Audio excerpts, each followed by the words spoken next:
Hello. This is your boy Iron Boxing coming through with this my 40th live.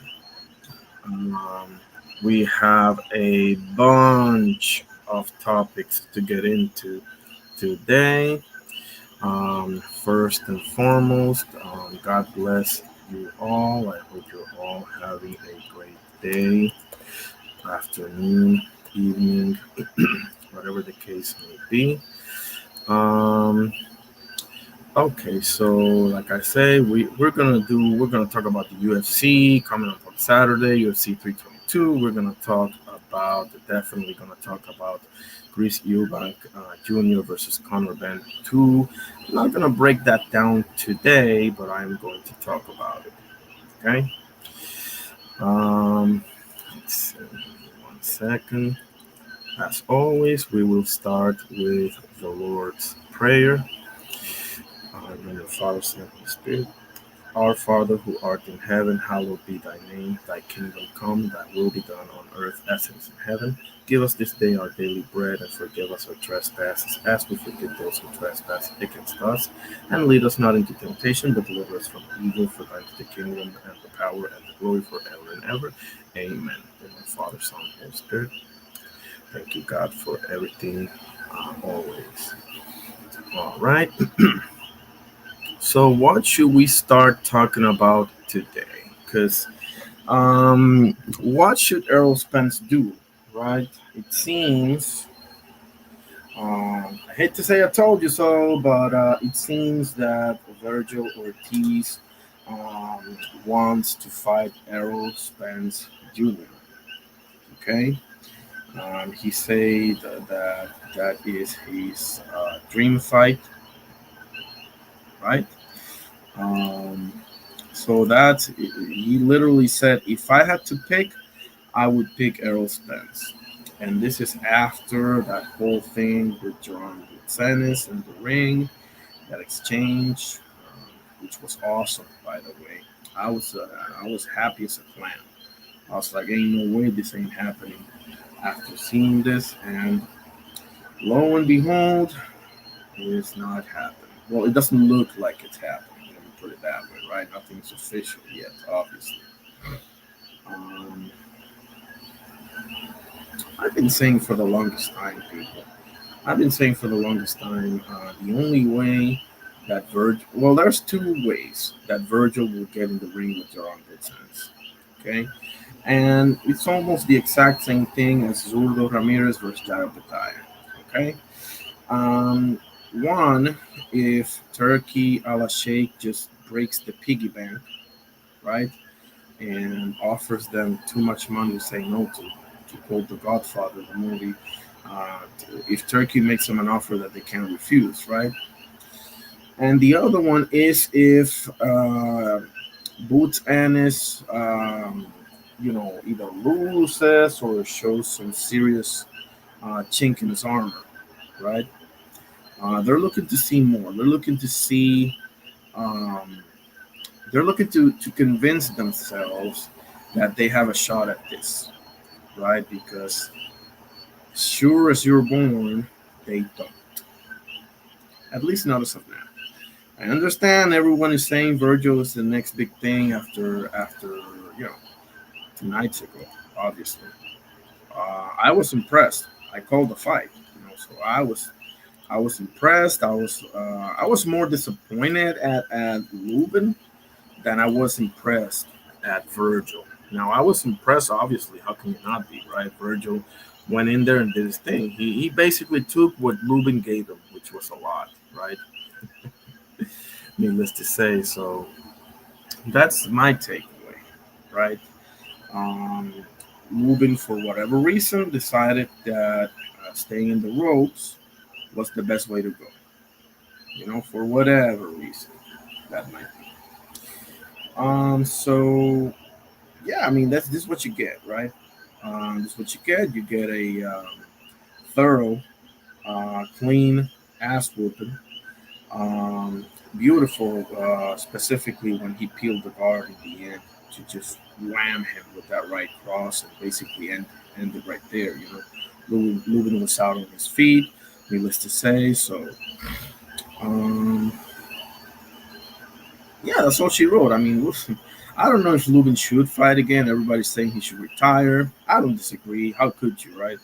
I think he can still get a few paydays. Payday, you want your payday? Yes, he wants his payday. But man, I don't know. Lubin, we'll see what happens, bro. But Virgil, after that amazing performance, okay, let's call it what it is. I'm not a big fan, but it is what it is. It is an amazing performance. If you want to put it on Lubin, go ahead and put it on Lubin. He did what he had to do. After that whole thing, then he literally said when Chris Mannix was there, he said, "Boots, come over, come here." Like he called him to him. Obviously, yes, we all understand that Boots was going there, Eddie was going with him, this and that. Okay, whatever. Um, they're in the ring, they're exchanging. Boots is telling him, it's that time. Let's get it. They're going to a back and forth, this and that. So I'm thinking, as probably 99.9% of the people watching are thinking, that's the fight to make. And then, of course, they ask him after, once the smoke clears and the dust settles and you're thinking with a clear head, all adrenaline aside, you come to your senses and you're like, yeah, give me Errol Spence. Which is ironic because Errol Spence was there, right? Errol Spence was there. He even greeted him before the fight. I saw him, when they're showing the fight that's coming before yours, and they're showing you on backstage, on the locker room or whatever, on the dressing room, whatever they call it. And Errol Spence went there and just greeted. As a lot of fighters do. They go ahead and greet the fighters right before the fights, and and they were very, friendly and whatever. I don't know that they had beef before, so it's perfectly fine. But listen, they have many ways to dodge this fight, guys. They have many ways to dodge this fight, and I'll get into this later. But let's first address what should Errol Spence do? The man on the screen right there, Errol Spence Jr., aka the Truth. Um, Absolutely amazing career. Okay, in my opinion, it is a Hall of Fame career. Okay, that's my opinion. People can disagree. I think he did enough. He lost to Terence Crawford. Yes, he beat Danny Garcia. He beat Sean Porter. The Sean Porter fight specifically is a fight that you can watch any day of the week and twice on Sunday. Okay, um, and he cleaned Leonard Bundu. He cleaned Chris Algieri. I mean, you name it, right? Um, but let's see, 28-1 with 22 KOs. Okay. Oh, I forgot about Ugas. Yeah, he beat Jordanis Ugas. I forgot about Mikey too. Can you believe that? He beat Mikey Garcia. He beat Kell Brook when Kell Brook was in his prime. Worth noting. Okay. He beat Lamont Peterson, Carlos Ocampo. Solid. Chris Van Heerden's a solid win as well. Phil LaGreco as well. So yeah, I mean, he's got a solid resume. Um, Do I think he's a Hall of Famer? The answer is yes. The answer is yes. But let's get to the issue at hand. What should he do in his return? Should he, if he does return, right? I don't think it's official that he'll return. I think he said he wants to. So hopefully, let's just say that the answer is a yes, right? Let's just have some fun here. So, should he fight Virgil Ortiz Jr. straight up? Listen, it's gonna be a hard paycheck to say no to, so he probably gonna have to say yes to that. Um, I prefer that he not. I prefer that he doesn't do it. Personally, um, it's just too much time away. You know, it's too much time away from the ring. I don't know. Could he make it interesting? Yeah, I think he's beaten styles that are similar to Virgil. You know, I think so. Um, let's see. Mikey Garcia. Kelbrick is different. Mikey Garcia is kind of different. Danny Garcia. It's like, yeah, Danny Garcia, Sean Porter, Lamar Pearson, Jordan Zudras. Yeah, I wouldn't do the Virgil fight straight up, personally. The paycheck's gonna be there. He's gonna say yes to it. I mean, that's just it is what it is, right? But in a perfect world, I would prefer you just get your hand raised first to get somebody like. Let's look through the rankings, shall we? Um, I don't like Ismail Madrimov. I don't like that fight for him. I don't like Brandon Adams either. Um, I like Charles Conwell. I like Jorge Garcia Perez as well. I like. I had another name. Where's it at? It's, yeah, I don't remember now. What was the other one? Sergey Boachuk. Why not do Sergey Boachuk? Go ahead and fight Sergey Boachuk. And, it's a common opponent. He gave Virgil all he could handle, you know? So it's two options for me. It's either Sergey Boachuk or Jermel Charlo, right? Now, which one makes more sense? Boachuk's coming off of a loss to Brandon Adams, right? So Jermel Charlo is coming back from all that inactivity. They're basically in the same stage. Now the problem with that fight, and that fight would actually sell a lot, in my opinion. The Charlo fight would sell a whole hell of a lot more than the Boachuk fight would, in my opinion. You know, um, it's either or. You can pretty much flip a coin. Boachuk makes more sense for the Virgil purposes, but Charlo makes more sense from the business standpoint. You know, um, we'll see. We'll see. That's my assessment here. Um, I would fight Boachuk or Jermel Charlo. Because if he fights Boachuk and he beats him clearly, I would say he makes the case even more to fight Virgil, right? How you doing, AJ64? How you doing, brother? God bless you. Appreciate you pulling up. Um, yeah, I think I've seen you on Just Do or B3, one of those. Appreciate you, brother.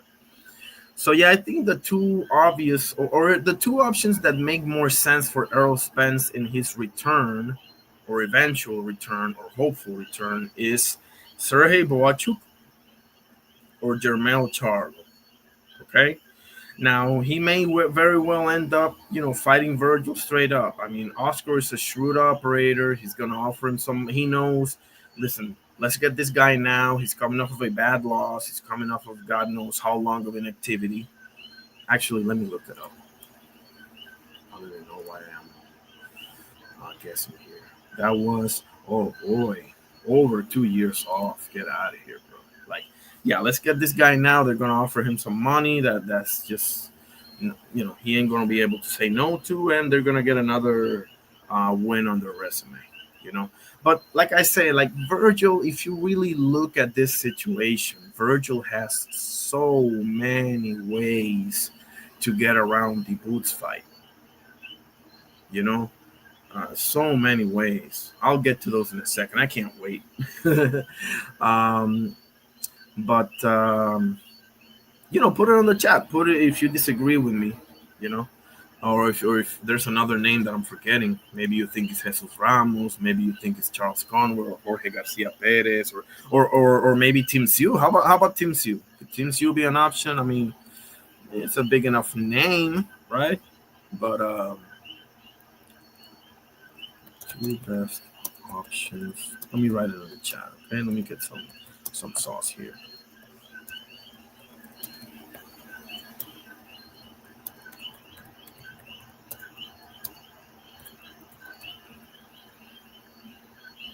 This is my opinion. Okay, so Virgil is not going to fight Boots Ennis, fellas. Virgil is not going to fight Boots Ennis. That fight is not happening. And Zurdo Ramirez versus Jao Petai, I would be shocked if it happens. Now, let's stay on Virgil and Boots for a second, shall we? Um, the the bad thing about it is that it's clearly the biggest fight in the division. Listen, you can make a case for Virgil versus Sander. I think it will be 10 times bigger in about 2 years than it is now. But, you can make a strong case for Virgil versus Sander Sayas, okay? You got the Mexico versus Puerto Rico. Both are young, both are undefeated, et cetera, et cetera, et cetera, et cetera. You can make a strong case for Virgil and Xander. I don't think it's bigger than Virgil and Boots. Definitely not right now. Okay? Those of us who know boxing know Xander ain't there yet. Okay? There's also a case to be made for Virgil versus Fundora. There's a case to be made, but Virgil never says Fundora's name. I never heard him say Fundora's name.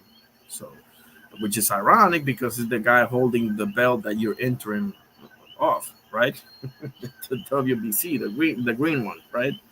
The one on Errol's right shoulder there. So, I think Virgil is going to end up fighting Errol Spence next.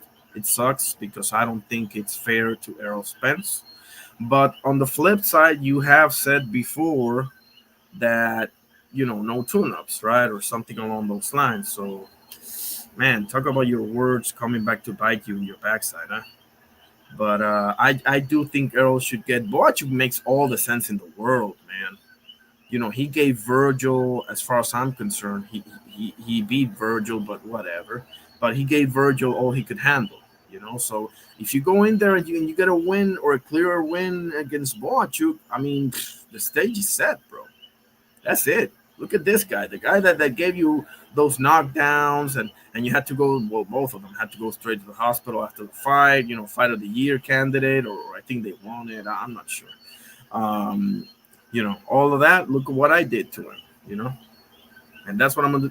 The stage is set basically with a Boachuk fight. With a Jermell Charlo fight, it makes all the sense in the world from the business standpoint, but.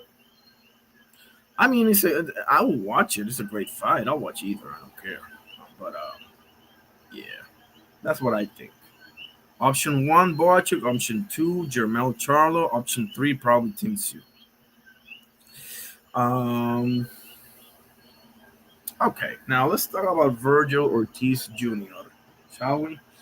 After that whole thing with Butsanis, then he goes out there. He says, my dream fight is Errol Spence. This is blah, blah, blah, blah, blah. Got it.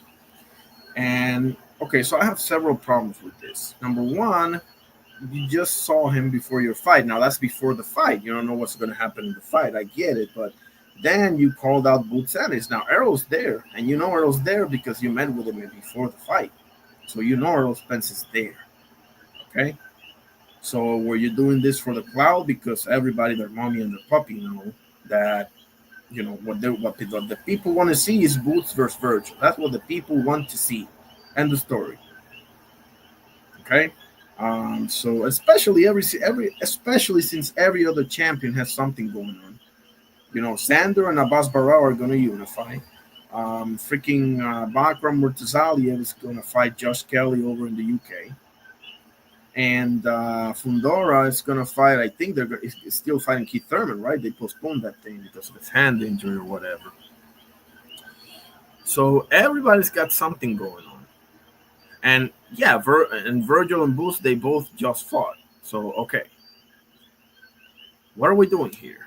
And more importantly, what do you do if you're Boots Ennis? Let's say that the fight happens. Let's say that Virgil versus Errol Spence Jr. is official, right? What do you do if you're Boots Ennis? I think you either go to Fundora versus Thurman winner, or you go through Bachram versus Josh Kelly winner. Now, obviously, from the business standpoint, and sadly, the one that makes more sense is whoever wins Fundora or Thurman, right? That's the obvious business option for Boots.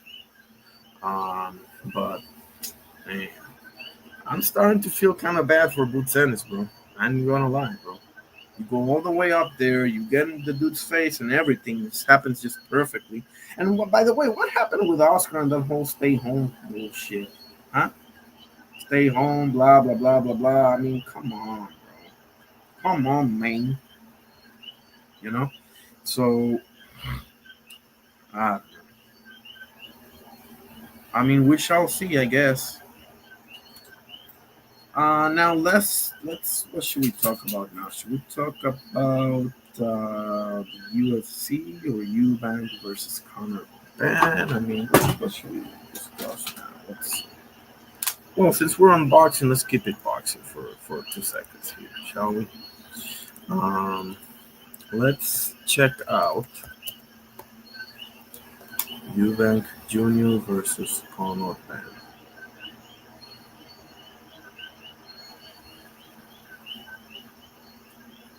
Now, obviously, um, one second, face off. Yep, face off. I mean, I don't know. Should I play it?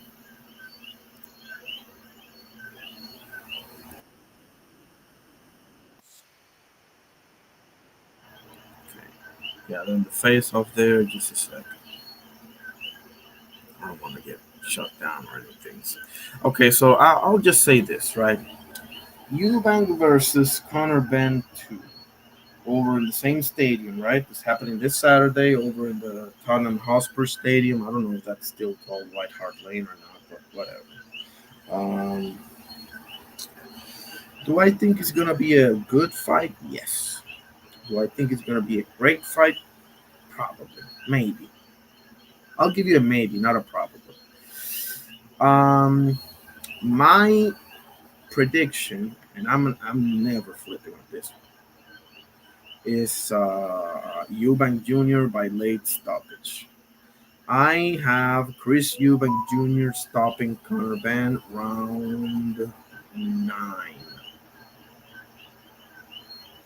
Yes. Official, let me put it on the chat to make it clear, right? Official prediction.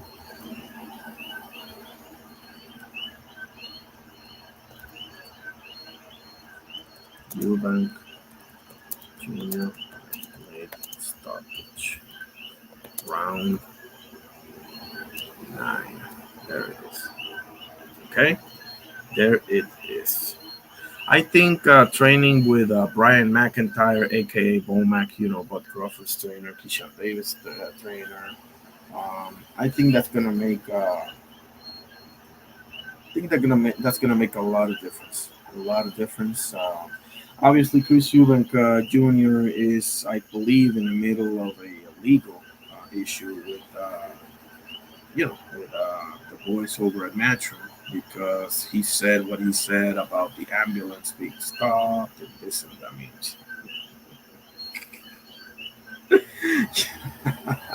I don't know.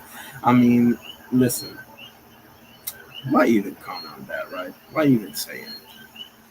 But nah, I don't know, man. He shot himself in the mouth there. Unless, I mean, listen, I want to believe that there's no way that you're gonna say something like that unless you have like bulletproof evidence, bro. Like I have to believe that. You can't be that stupid, right? But we'll see. We'll see. Um, I just hope Eubank wins. I cannot stand Conor Ben, bro, for the life of me.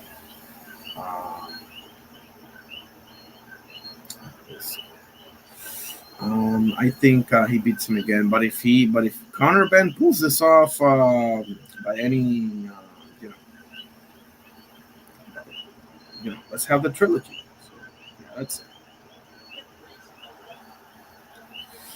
Watching Monday Night Raw now. We'll call that as well. A little bit. So there's Damian Priest. Okay. So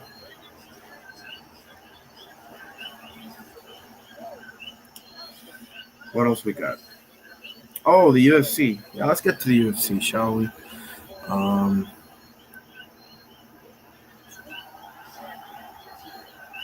1 second. So yeah, we have UFC 322, and that is going down in. Give me a second. Is it in Abu Dhabi? I think it's in Abu Dhabi. Let's see. Oh no, Madison Square Garden, New York City. Okay, Roger that. Okay. Yeah, I'm sorry. The one in Abu Dhabi was the Tomasco one. Yeah. So we have Jack Della Magdalena versus Islam Makhachev for the UFC. Um, uh, what is it? Well, yeah, welterweight title, right?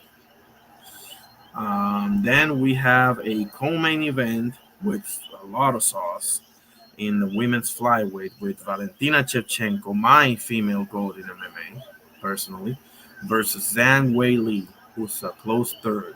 I got Valentina, I have Amanda close second, and I have Zhang Wei Li third. Rose Namajunas and Holly Holm can battle it out for 4 and 5. Um, so first of all, there's a great fight. Okay, let me get through the main card first. I'm sorry. Then we have on the welterweights, on men welterweights again, we got Sean Brady, only lost to Belal Muhammad, okay, versus Michael Morales, who's undefeated. And then again on the welterweights, we have Leon Edwards, okay, returning, former champion, you know, the headshot, Kamaru Usman, the whole thing, versus Carlos Prates, okay. And we have one of my favorite fighters, Benil Dariush, versus Benoit Saint Denis. And I do like me some Benoit Saint Denis as well. That's over at the lightweight division, okay? Um, Actually, give me a second. Let me get through the whole thing because this numbered events, bro, they will have firefights even in the prelims or in the yeah, there it is. Let's look at the prelims. We have Bo Nickel there versus Rodolfo Vieira. Oh boy, Rodolfo Vieira, is that the Rodolfo Vieira? You know, the Brazilian Jiu Jitsu world champion and stuff like that. There's Triple H talking in the middle of the ring. That ring with a filled with sponsors, bro. I don't like that bullshit, but whatever. So we got Bo Nickel versus Rodolfo Vieira. That's over in the middleweight division, okay? We have Roman Kopilov, who's pretty good, versus Gregory Rodriguez, middleweights as well. And we have women's flyweight bout. This is a good one also. Erin Blanchfield versus Tracy Cortez. And we have over at bantamweight, we have Malcolm Wellmaker versus Cody Hayden. And then the early prelims, we have on the middleweights, we have Kyle Dawkins versus Gerald Meerschaert. Wow, what about Gerald Meerschaert, bro? The Road Warrior, huh? Grizzled veteran. We have on the men's featherweight, we have Pat Sabatini versus Chepe Mariscal. And over on the women's, I think strawweight, right? We have Angela Hill. Speaking about grizzled veterans, huh? Versus Fatima Klein. And the first fight is middleweight men Bison Sussukaev versus Eric McConaughey. All right. So, first of all, obviously, I'm rooting for my boy. Okay, let me get some of the prelim fights. I have Erin Blanchfield over Tracy Cortez. I have Roman Kopilov over Gregory Rodriguez. Bo Nickel versus Rodolfo Vieira. That's a tough one, man. That's going to be a grappling match. Or whoever can strike the best. Um, I'm going to say Bo Nickel. Um, so in the main card, this is interesting, guys. First fight of the night. Two fighters that I like. I like Benil Dariush a little bit more. I do think Benoit Saint Denis is a little better striker, but Benil Dariush, I believe, has a better ground game. They're very close, fellas. I got Benil Dariush on that one. Leon Edwards versus Carlos Prates. Okay, this is interesting. I'm going with Leon Edwards. Yeah. Then we have Sean Brady versus Michael Morales. I'm gonna get Sean Brady on that one. Yeah. Now, oh boy, here's where it comes interesting, right? Because Valentina Shevchenko versus Zhang Weili. Now, Valentina, I believe she's the best striker in female MMA history. I believe so. Zhang Weili is no slouch in the striking department. Obviously, I saw the Rose Namajunas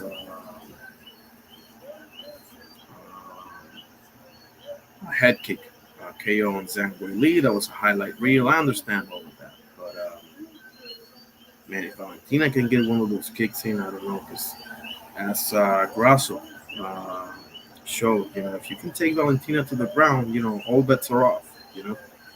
So yeah, I got Valentina second round stoppage on that one. It's a 5-round fight, man. Let me put the brakes here. I'm gonna say fourth round stoppage. Okay, fourth round stoppage for Valentina Shevchenko, and the main event of the evening. Oh boy.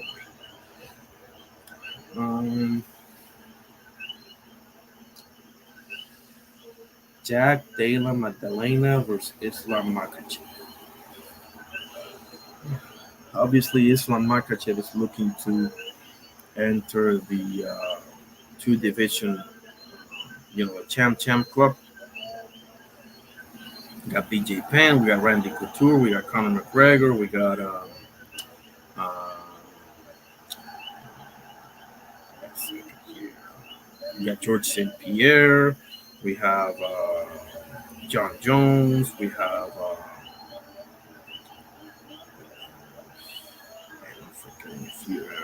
Ilya Topuria, of course. We have man, I'm forgetting a few. Is Frankie Edgar one of those? I don't know. I don't know what's the lightweight champion. Um,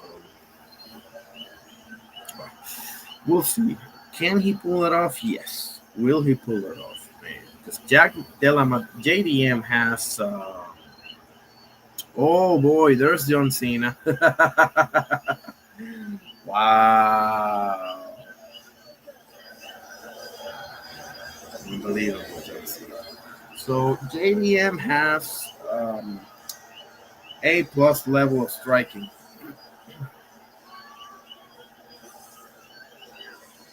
The question is, can Islam, because Islam ain't no slouch whatsoever in the striking department, fellas, but can Islam impose his wrestling on him? Because I'll tell you something, if JDM, I'm sure he is, okay, he should be training with Craig Jones, okay? Craig Jones has the kryptonite to the Dagestani wrestling, you know? Wow, the last time is now. Wow, John Cena. So, the question of this fight, in my opinion, is can Islam impose his wrestling on him? Because on that second Volt fight, man, not so much, right? So,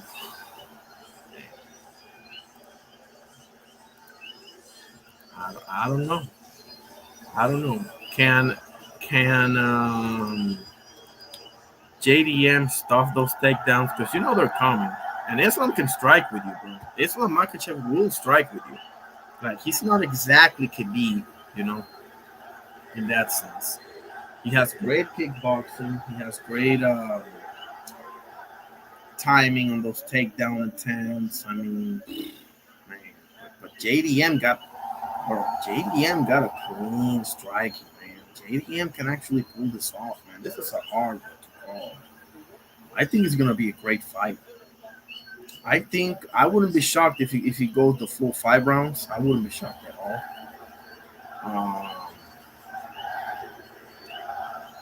Because JDM was stuffing a lot of the long takedown attempts, right? So I can't call this right now. Hey. Okay, you know what? I'll come back to revisit this. But for now, I got JDM, okay? For now, I got Jack de la Magdalena. For now. I don't know, man. I do not know. But for now, I got JDM pulling it off. Because I think training with Craig Jones is going to make all the difference in the world. Man, this is tough. This is tough. John Cena talking. What is my goal in this exercise? My goal is to leave this business better than I found it, and to do my damnedest to try to bring back all the opportunities. He's talking to the crowd now. So.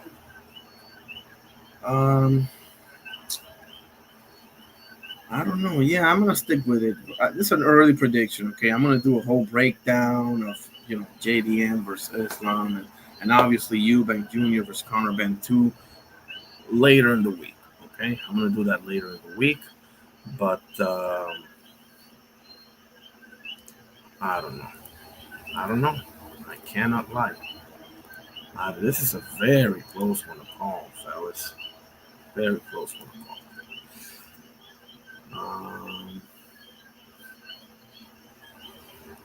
Yeah, let's say JDM by decision for now.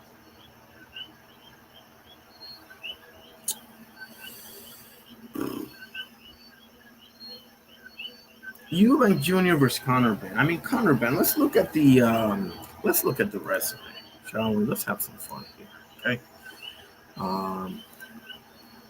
Conor Benn. Because, bro, seriously, like, actually, give me a second, because I gotta show you guys this.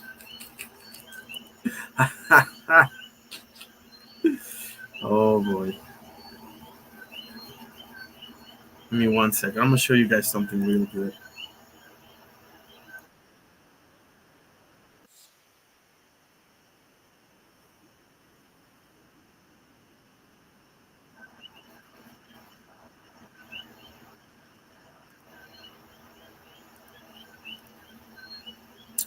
This was all-time great by Ben Shalom. I have to play you guys this. Let me put the banner of the no copyright infringement and everything. Let me cover my backside, right? But there it is, the disclaimer picture and everything else, right? This was a dagger by Ben Shalom. I mean, this was a dagger. All credit goes to. I'm not monetized. This is just educational purposes only. Okay.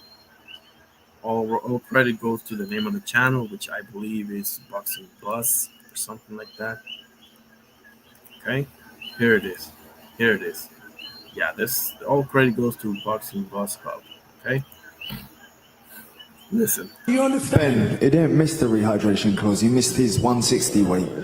Why are you even up here, bro? I don't even know why you're up here. Connor. No, but I genuinely don't know why you're sitting up here. What are you famous for? I don't know why you're sitting up here. It ain't about that, bro. I don't know why what are you famous for? Ben.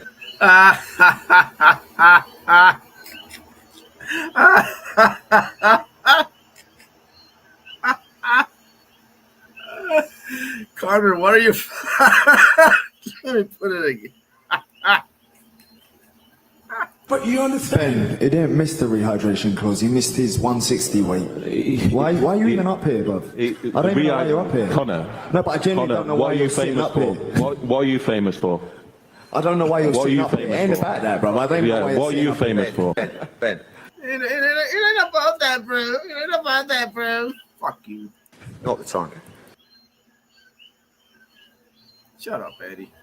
Let me see it again. The last 4 fights have been at 160. So why are we also Not with a rehydration clause, though. struggling at the weight? But you understand? Ben, he didn't miss the rehydration clause. He missed his 160 weight.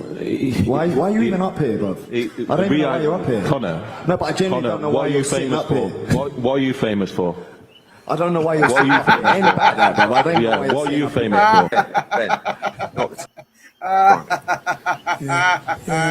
for? Oh man, Ben Shalom with the dagger. Yeah, I would like to know the answer to that question, Benny.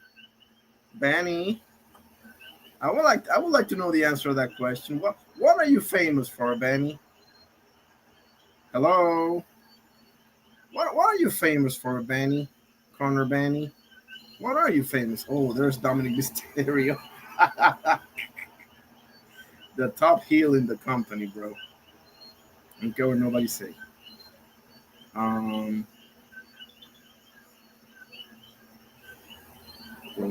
So yeah, there it is. So I became a fan of Ben Shalom on the spot, just for that, just for that. Let me show some. What is it? Fight Hub or whatever. Let me show some of that.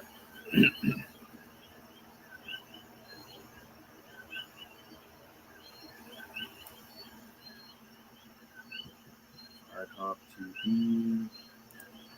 Let me show some boxing content. Okay, I'm gonna try to do more of this. Okay.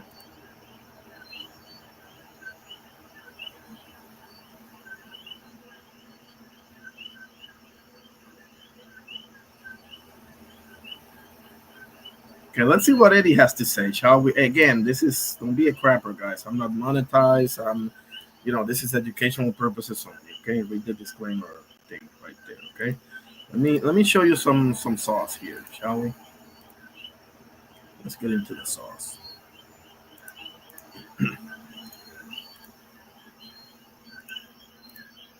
Okay.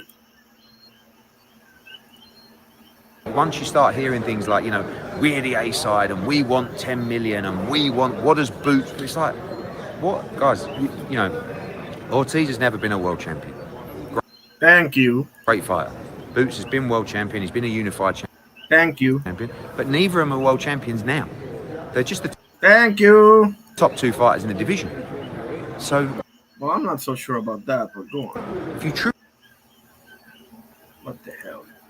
Oh, I got too many freaking windows. truly believe that you're the best, make the fight, and it'll be really interesting to now see if they truly believe. Because the fight's there, the fight's done, the money's there, the pay-per-view's there. I mean, it's a massive fight, but you can find an excuse if you don't want to do it. So we'll see. Thank you. Preach, Eddie, preach. And obviously we saw the fighter. I can't even believe I'm saying this, but preach, Eddie, preach. Face off, and we know you want the fight. The fighters clearly want the fight. And you mentioned the $10 million mark by Rick Meridian, I believe his name is, the manager of Virgil Ortiz. Do you see it as an obstacle? I mean, is it a real obstacle? If you come out with things, look, if the fight delivers and it does really well, the fighter's going to make a load of money. They're going to make a load of money anyway. But when are you going to hear me come out about this fight, or Boots coming out saying, we want this, we're the A side? No, we just want the fight. We just need to prove that we're better than everybody else. But if Virgil wants the fight, I have no doubt. Does the father? Does Robert Garcia? Does Rick Meridian? Probably not. Does Oscar De La Hoya? Probably not. No, definitely not. Definitely not. And listen, I'm not ready to let Virgil off the hook either, okay? Bro, how much more clearer can you get? How much more clearer can Albuga in the house? How you doing, my brother? God bless you, sir. Welcome. It's a pleasure to have you. I mean, how much clearer can we get here? Now, is it Virgil the one that... Listen, man, you're the fighter. You can put your foot down and say, listen, everybody, I want this guy. End the story. You can do that, but instead of saying, my dream fight is Errol Spence, and if I got to pick, I'll pick Errol Spence, then get the F out of here, bro. You're both in your prime. You're both undefeated. You're both popular as hell. Like, come on, bro. Stop marketing yourself as if you're this undisputed guy or whatever the case may be. And I said it before, and I'm going to get into this right now. Virgil has a million ways to dodge the Boots fight. He has a million ways. First of all, he's gonna piggyback on, you just got here, right? Which is kind of true. You just got here. You had one fight in the division, right? I had 5. Okay, whatever. He can piggyback on, I'm an interim champion and you're not. So you see where I'm going with this, right? They're already saying they're the A side. They're already saying Oscar said Virgil's the one with the cards, which is basically saying he's the A side. So they're going to come up with a ridiculous offer, a ridiculous split for Boots that Boots is probably going to say no to. They're going to come up with some nonsense with an 80-20 or a 90-10 or an 85-15, some ridiculous split offer. And then when Boots and Eddie say no, they're going to say that they're ducking him, not the other way around. Miss me with that crap, bro. Miss me with that crap. Bro, you said in the ring, Boots, come here. And Errol Spence was there as well. Errol Spence was there. But, you know, when adrenaline is and you think you're Iron Man and you think you're Captain America and you think this, you say whatever. But when the dust settles and the smoke clears, then you start thinking clearly and be like, you know what? Nah, I'm not ready to. I'm too young to be slaughtered, right? Yeah, that's what happened. So, guys, it may still happen. It may still happen. I'm not holding my breath. I don't think it's going to happen. I've said this forever. They're going to find a million trillion ways to go around this fight. And they're going to put it all on them. They're going to say, hey, we sent you an offer. You see how they keep things like short and sweet? Oh, we sent them an offer. We sent them this. We sent them that. Why don't we get the details of what you sent them, right? How about that? Huh? Because I can send you an offer saying, you know, you got to fight me with both hands tied behind your back and sitting down, and you say no to it, but the public don't know that, right? Right, Virgil boy? So, you know, just saying. Oh, Booga says right. Yeah, exactly, bro, exactly. Not only Errol was sitting there, Errol actually greeted him before the fight. So they actually like met and stuff. I saw it on the, you know, when they're like in between rounds and they're showing the fighter backstage. Right there, Errol Spence went to like greet Virgil and stuff like that. So, come on, bro. Nah, I'm not going. I'm not. There's nothing you can tell me that's going to convince me that Boots is the one ducking, bro.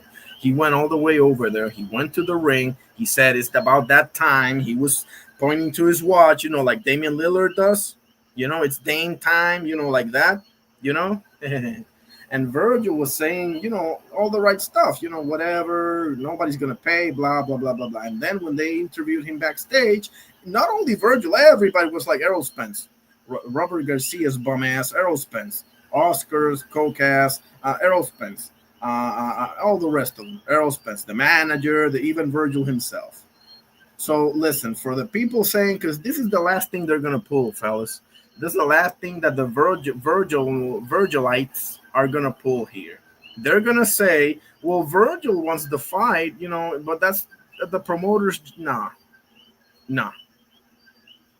Nope. You don't get completely off the hook if you're the fighter, bro. You're literally the dude that can put your foot down and say, now, does he have like a leverage that a Bud Crawford or a Canelo has? Obviously not, man. But you can put your foot down and say, I want this guy, whatever. Now, Boots, I'm starting to feel for Boots, bro, because you're stuck in between a rock and a hard place, bro. Not for nothing. Because where do you go from here? Because you basically got two options. You either take a bullshit offer that they're going to, you know, send you. I hate it when they pull this crap, bro. Oh, we sent them an offer. Okay, what offer did you send them? Was it a fair offer or was it a joke offer? Because, listen, man, like, come on, bro. We're not that stupid over here, okay? Nah, bro. No way. No way. No way Boots is ducking this man. No way. And Boots is coming from, like Eddie said, Boots is coming not only from being a champion, but being a unified champion. He's been there, done that, got the t-shirt. All you got is an interim belt. And by the way, why don't you say Fundora's name? Isn't he the guy holding that green belt that you have the interim for? How come Fundora's name never comes out of your mouth? What the hell? What's up with that, man? Because, listen, not for nothing, I actually give Virgil a pretty good chance against Fundora. I would prefer he fight Fundora as opposed to Bakram. Bakram would probably butcher his ass, you know? So, nah, I'm not going, bro. He's not calling out Fundora. He gave a bullshit offer to Xander Sayas. And Xander Sayas, listen, buddy, I'm the champion here. So just pump the fucking brakes here, okay? Just, yeah. In The Rock's words, know your role and shut your mouth, in The Rock's words. Anyway. This is frustrating, man. It's frustrating because, yeah, I do have Bakram over Virgil. Yeah, I do. You think not? I think Bakram, bro. I got Bakram over Virgil and Fundora. And I probably think he beats Abbas Barraou, but that ship is sailed because Abbas is fighting Xander, so we'll see how that thing plays out. But I mean, yeah, I have Bakram over Virgil. Yeah, I do. If they fight, they're not gonna fight because Virgil is too much of a chicken to fight for the IBF belt. There's a 10-pound rehydration clause. Oh boy, I can't. Whatever. You see this guy, you see his left hook, you know what's gonna happen. That's the bottom line, homie. Virgil ain't that different to Tim Sue. He's not that different. He's a little better, but at 54, I mean, I can rock with that right now because Sanders not a finished product, and but I would say that number 2 right now is Bakram, in my opinion. He just nobody wants to fight him, bro. What is he supposed to do? He's been dying to prove it, but nobody wants to fight the man. So I mean, it's fucked up. Virgil. Let's see. Yeah, I put Virgil over Fundora and over Abbas Barraou. I would give you that much. Xander, I would say, yeah, I'll probably put Virgil slightly over Xander, but not by too much, bro. I think Xander's the truth. He's just not there yet,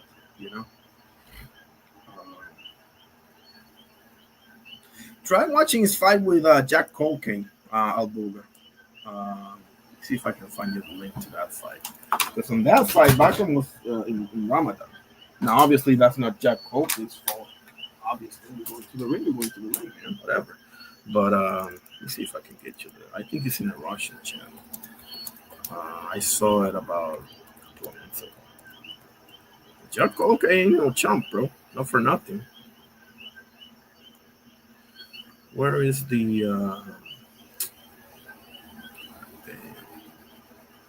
give me 1 second. Bakram Murtazaev versus Jack. Am I gonna have to look this up in Russian? Yeah, I think I'm gonna have to look it up in Russian. All right, let me just translate this thing because I'm sure that I've seen it. So Russian, English, yeah, there it is. Okay, 1 second. But it doesn't. Oh, okay. No, that's not it. But I don't know. If I find that, I'll send it to you, Albuga. We see each other all the time. I don't know why it's not showing right now. What's up, Just Do? God bless you, bro. Appreciate you pulling up. Always. That's my guy right there. Make sure you follow that man. He covers boxing like nobody does. Covers boxing. Interviews, anything you want, he does it. Yes, sir. But yeah, I mean, go back and watch the Jack Colkane fight, Albuga. That's a fight that I recommend. But I do feel confident that Bakram beats Virgil. I do feel confident. But I mean, not for nothing, bro. You don't seem in any hurry to be a champion. You don't see him in any hurry. Like, bro, for God's sakes, you have an interim and you have a champion, and you literally, I never even heard you say Fundora's name, bro. Like, okay, I feel you on boot sentence. Everybody's linking you to him, and you know what's going to happen. You're going to get slaughtered. We all know this. You know it too, okay? But what about Fundora, bro? Because I literally think you beat Fundora. I don't even see you getting in too much trouble against Fundora. Not for nothing. So I don't get it. I don't get it. Exactly. Exactly. Like this is your moment to if it's not Boots, listen, if you would give me Fundora instead of Boots, I wouldn't be so pissed. Let me put it to you that way. I wouldn't be as nearly as mad as I am right now if you would have said, you know what, give me Fundora because I want to be a champion. You know, I want to fight Boots, but let's do it for unification. It will be bigger. Do something like that, man. Like that would make sense. Okay, Boots, get you background because I'm too much of a pussy to do the 10-pound rehydration clause. Okay, so you do that for me, Boots. You know, pretty please. And then I go to Fundora and then we unify. That actually makes sense. It's bigger, it's higher stakes, it's etc. You know? But no, instead we get a guy that's haven't fought in over 2 years. Something wrong with that picture, buddy. Something wrong with that picture. I don't something wrong with that picture. Get lost, Virgil. Get lost. I'm done with you, man. I am done with you. Nothing is official. I might just have to eat my words and say they made the fight, whatever. But I will be shocked, guys. I will be shocked if Virgil goes into the ring with Boots. I will be shocked. I appreciate it, just too, man. That means a lot coming from you, for real. My brother Ty in the building. How you doing, sir? Great to see you, bro. Hope you're having a great day for sure. Yeah, you just called me at the end of a rant against Virgil Ortiz. Yeah. But with that being said, bro, like for Errol Spence return, I can see I covered this earlier in my live. I said number one option to me is Sergey Boachuk, and number two is Jermell Charlo. Those to me are the two more options that actually make more sense for Errol Spence Jr. if he is going to return. You know, and that's a big if, right? Because somebody correct me if I'm wrong, but I don't see, you know, I think he wants to return, but I don't see anywhere it says that he actually will return. So hopefully I'm wrong. I want to see some Errol Spence. Why not? He's a Hall of Famer already in my eyes, but yeah, let's see some more, bro. Let me see the truth. You know, shit, you only lost to Crawford. That was a bad loss, but you only lost to Crawford, bro. You know, miss me with that crap, man. But yeah, I mean, man, there's a lot of things to talk about. Man, I haven't even gotten to the news yet. I talked about the UFC. I talked about EUBANK and BENN a little bit, and I talked about Errol Spence, and I talked about Virgil's bum ass. What else? What news we have here? Let's see. Ring news. Oh yeah, this Japanese fighter Mizuki Hiruta. I saw her battle in Argentina. I think named Miranda or something. I think it's the most active champion or something. Make sure you'll check her out. Pretty good champion. She's a bantamweight female boxer, Japanese. Let me put her name here on the chat. Make sure you check out that fighter. Very interesting female boxer. Okay. Ty, as you know, and everybody here know, anybody can pull up at any time. The link is pinned. Okay, you can chop it up about any. We got so many topics, bro. Like golly. Okay, this is interesting. Jermall Charlo and Caleb Plant grudge match being discussed for 2026. You see, now we're talking. Okay, now we are talking. Virgil, I said bum ass just like, yeah, I got a little bit carried away with the word bum ass. You know, I don't. Yeah, let's say they're a little Mickey to put it diplomatic, right? Right, Ty? Let's be diplomatic and say they're a little Mickey. I mean, he did say, you know, he might mean fighters Errol Spence. You know, he did say that. So I don't know. I'm not ready to let him off the hook, but I shouldn't have said the B the B word. That was, yeah, I got a little carried away there. I ain't gonna lie. Appreciate you checking me, bro. Jermall Charlo, Caleb Plant grudge match. Yes, sir. Let's have it. Who cares if Plant just lost, bro? Let's have it. Charlo and Plant fought in. Yeah, we know this. He was upset by Resendez, and Charlo did his thing against Thomas Lamana, aka Cornflake. Among the most recognizable names in the sport. Yes, they are. They engage in an altercation. Yeah, with the slap heard around the world and this and that. That's a fight that will sell, bro. Oh my goodness. The build-up alone is gonna be worth the price of admission.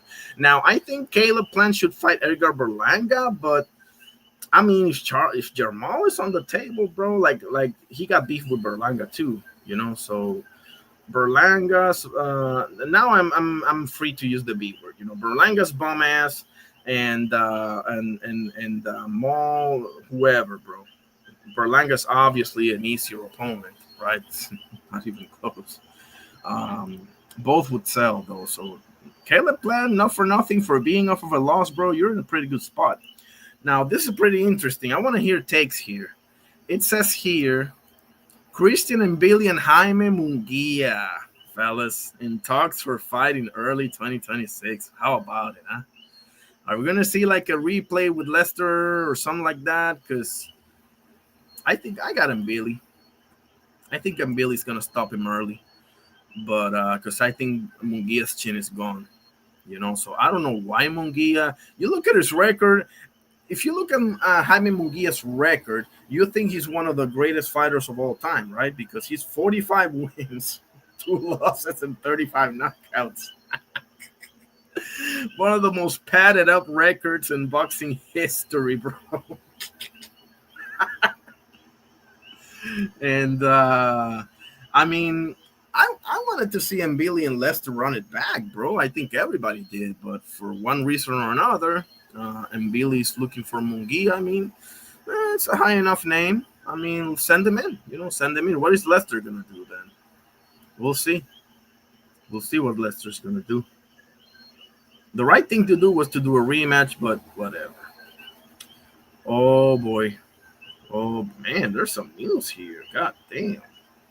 Abbas Barau aims to solidify top dog status at 154 versus Anders Sayas. Yep. I like some Abbas Barau, but you're going up against my boy, bro. So I'm sorry, but I'm not gonna be in your corner for this one. I'm probably gonna be in your corner for every other fight you have, except for this one. Because I was screaming when he beat Johannes Tellis. Drunk Irishman, how you doing, my brother? God bless you. It's a pleasure to have you. I saw you put something about Sandy Sadler. I'll check that out in a second. I saw you put it in the cast chat earlier. I'm going to check that out, brother. I'll give you some feedback. Where was I? Yeah, there it is. So, Moses Itama versus Jermaine Franklin, fellas. January 24, Queensberry. Magnificent 7 card. Oh, boy. They're sending Jermaine Franklin over to the Wolves, aren't they? Jermaine Franklin is 24-2 with 15 KOs. He won the distance against Dillian White and AJ. Okay. Itama 13-0, 11 KOs. Moses Itama is the truth, fellas. He just needs to fully develop. But I am pretty sure Moses Itama is the truth. There's no doubt in my mind. There's no doubt in my mind. Would I prefer to see Richard Torres? Sure, but that'll come. I mean, Richard Torres is going to fight on the same weekend that Espinosa fights. What is that at? Freaking. Oh, man, it's this one. I thought it was like a week from. No, it's this Friday. Richard Torres is going to be in Mexico fighting against a heavyweight named Thomas Salek. That's in the undercard of Divino Espinosa versus Arnold Kegai. So he's got something and Moses got something. And they're what? A couple of months apart. Well, actually, more like 2 months apart. Yeah, about 2 months apart, the fight. So I don't know how, 2 months apart. So I don't know if they can like make that fight, right? Because Richard Torres is going to fight. He's probably going to win. And he's probably going to get a fight announced by the time that Moses gets in there. But, I mean, that's fine. I don't need to see Moses Itama versus Richard Torres. I can see Moses Itama versus, I don't know, Hergovich after that or fucking, who else? I don't know. Who else we got here? Makhmudov, maybe? Is Makhmudov a reasonable choice? Maybe. Yeah, sure. Probably. But, man, some good news, man. Bro, 2026 is looking lit as hell. We got Amanda Serrano. We got Itama versus Jermaine Franklin. We have, I'm forgetting. We have already like 5 fights set in stone already. Errol Spence says Ortiz versus Ennis fight could go either way. Nah, not so much. I mean, not for nothing, Errol. I love you, but you're not the best at previewing fights. You're not the best at previewing fights. you had Frank Martin beating Tank. Enough said. Here's something, man. Here's something interesting. Oscar Valdez versus Miguel Berchelt rematch. In consideration for 2026. Miguel Berchelt is finally going to get his revenge, bro. How about that? Okay. Oh, man. Abdullah Mason motivated to become boxing's youngest current male champ. Yes, sir. Yes, sir. Oh, yeah, which brings me, who? Oh, boy. Listen, Sam Noakes. Okay, I've seen quite a bit of Sam Noakes lately, okay? I've seen a ton of his fights, his highlights, and everything. Sam Noakes is a pressure fighter that has crack. He has cracking power. He does. But he doesn't really have those skills like that. He doesn't have great footwork. This is what I've seen, okay? I haven't seen a whole hell of a lot, but I've seen quite a few lately of Sam Noakes. So I think he might have his moments here and there with Abdullah Mason. Abdullah got to stay disciplined, though. The main thing for Abdullah Mason is to stay disciplined. Abdullah Mason is the real deal.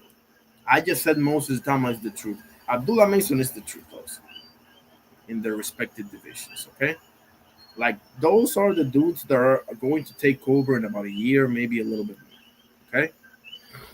I have Abdullah Mason over at what is it, 35 or 4? Yeah, I even forgot. It is 35, right? Yeah, 35 is Abdullah Mason. At heavyweight is Moses Atama. At 168 is Oseles Iglesias. At 160 is Joenly Feliciano. Who else can I don't know. Off the top of my head, those are the ones that I'm sure will be taken over in 1, maybe 2 years, okay? Or somewhere in between. So, yeah, that's let's see what else we got.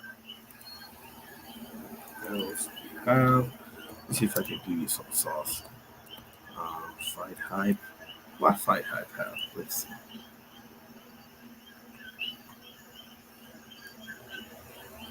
Yeah, they had the full kickoff press conference between my boy Subriel Matias versus Dalton Smith.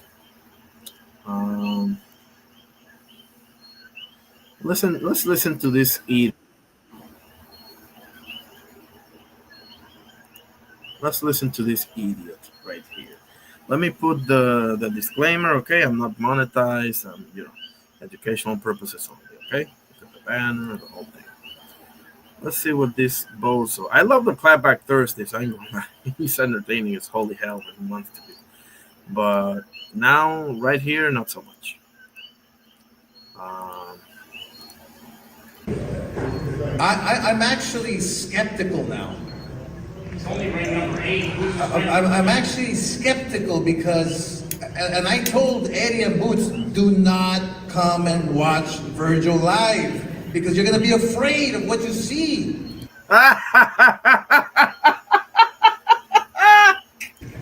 So we'll see. I'm going to sit down with Eddie Hearn, and we obviously have the upper hand because he's the better man.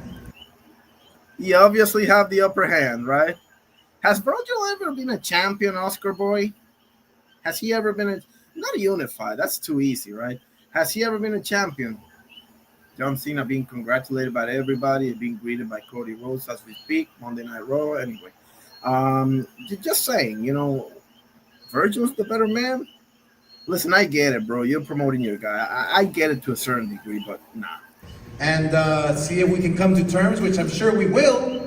But I told these guys, don't be there live because this guy's a monster, and you're gonna be afraid, and you're gonna probably want to take. This guy's a monster. Have you seen Boots fight, bro? Another tune-up fight, but hopefully that's not the case. No, that was actually your boy. Your boy took two tune-up fights in 154. Lawson and Delorme.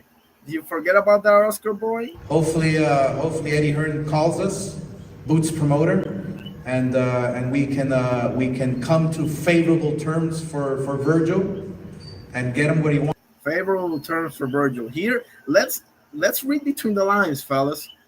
Okay? And we will make the super fight happen. That's the bottom line. I like promoting huge fights. I love promoting great fighters. And, I think this is a fight that the whole world would want to watch. Shut your bitch ass up. Excuse my language. Forgive me. What else we got? Let's see what else we got. Let's see what else we got.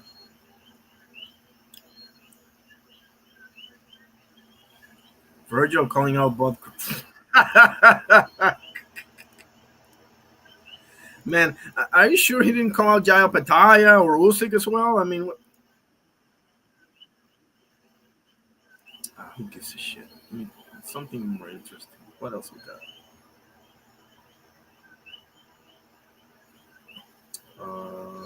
Where's the? Oh, I'm sorry. That was Fight Hub. I'm sorry. I'm over here at Fight Hub and I can't find the freaking. Eddie Hearn was preaching, guys. I gotta show you this again. Yeah, I gotta show you this again because this is worth watching again. Okay, again, disclaimer. No monetize, educational purposes only. Okay, Eddie just cooked the living shit out of Oscar and all the rest of them bozos on Virgil's team. Okay, Virgil, I'm coming for you. Okay. Once you start. Devin Haney against Brian Norman. It's once you start hearing things like, we're the A side and we want 10 million and we want what does Boots? It's like, what guys? Ortiz has never been a world champion. Great fighter. Boots has been world champion. He's been a unified champion, but neither of them are world champions now. They're just the top two fighters in the division. So, if you truly believe that you're the best, make the fight, and it'll be really interesting to now see if they truly. Let's hear that again. Ortiz has never been a world champion. You heard that, Oscar? You hear that? Great fighter. Boots has been world champion. He's been a unified champion. He's been a world champion. He's been a what? Unified champion? Oh, boy. Are you sure you're the A side, Oscar boy? But neither of them are world champions now. They're just the top two fighters in the division. So if you truly believe that you're the best, make the fight, and it'll be really interesting to now see if they truly believe. Because the fight's there, the fight's done, the money's there, the pay-per-view's there. I mean, it's like on a fight of this magnitude, you're literally stepping over pennies to save. I'm sorry. How does the saying goes? You're stepping over dollars to save pennies. It's a massive fight, but you can find an excuse if you don't want to do it. So we'll see. Right, and the excuse is what they're saying, that trust and believe, guys. I put my name on this. They're gonna throw a bullshit offer, and when they say no, they're gonna say that Boots is ducking. Trust and believe. How you doing, B3, my guy? I wasn't able to pull up on your show, but I think I'll pull up tomorrow. I think I got time tomorrow. I was just busy as hell. Appreciate you pulling up, bro. I've said this. I'm gonna keep harping on this, bro. I'm not going to shut up. Boots, and I'm coming to your show with this, B3. So whoever it's on Virgil team is about to get squashed tomorrow, whenever I can. I don't know. But Virgil's got a million ways to go around the Boots Ennis fight. Let me say this for the millionth time on this live. They're already saying he's the A side, okay? So watch out for a 90-10, an 85-15, or an 80-20 bullshit split. They're going to make him an offer that if he takes it, he's a fool, basically. Okay? Which they did basically the exact same thing with Sanders Sayas. Okay? And they're also saying Virgil is the man. Virgil is the... Listen, bro. Get over it. Every single one of you bozos know Boots is the better fighter. Anybody with a set of eyes that ain't related by blood or by business to Virgil knows Boots is the better fighter. Not only than Virgil. He's better than everybody else, bro. Let's just call it what it is. Okay? So, his dream fight is Errol Spence, so he already threw out there another excuse. I didn't even see that coming, to be honest with you. I didn't even see the whole Errol Spence thing coming. I cannot lie. But they're going to find a million ways to go around this fight. I will be flabbergasted, bro, shocked if this fight happens. Because they know what's going to happen, bro. And listen, you want to milk that cow. I get it from the business standpoint. I don't like it, but I get it from the business standpoint. You want your piggy bank to keep expelling money. You don't want that to end, obviously. But no. Me too, brother. Appreciate you.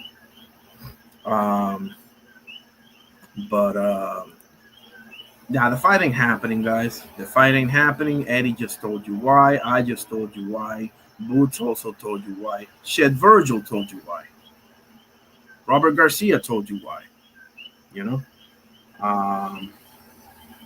And obviously they can also hide behind the fact that Virgil just had his 5th fight in the division, and Boots just got here. They can hold, Oh, what did they say also that he was ranked what 8th? Is that can't be true? Let's look at the WBC rankings at 54.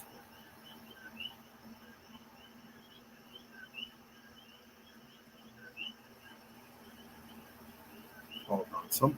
Okay, because he's an interim in the WBA. Okay. So obviously he's not ranked because he's the interim at the WBA. Boots is.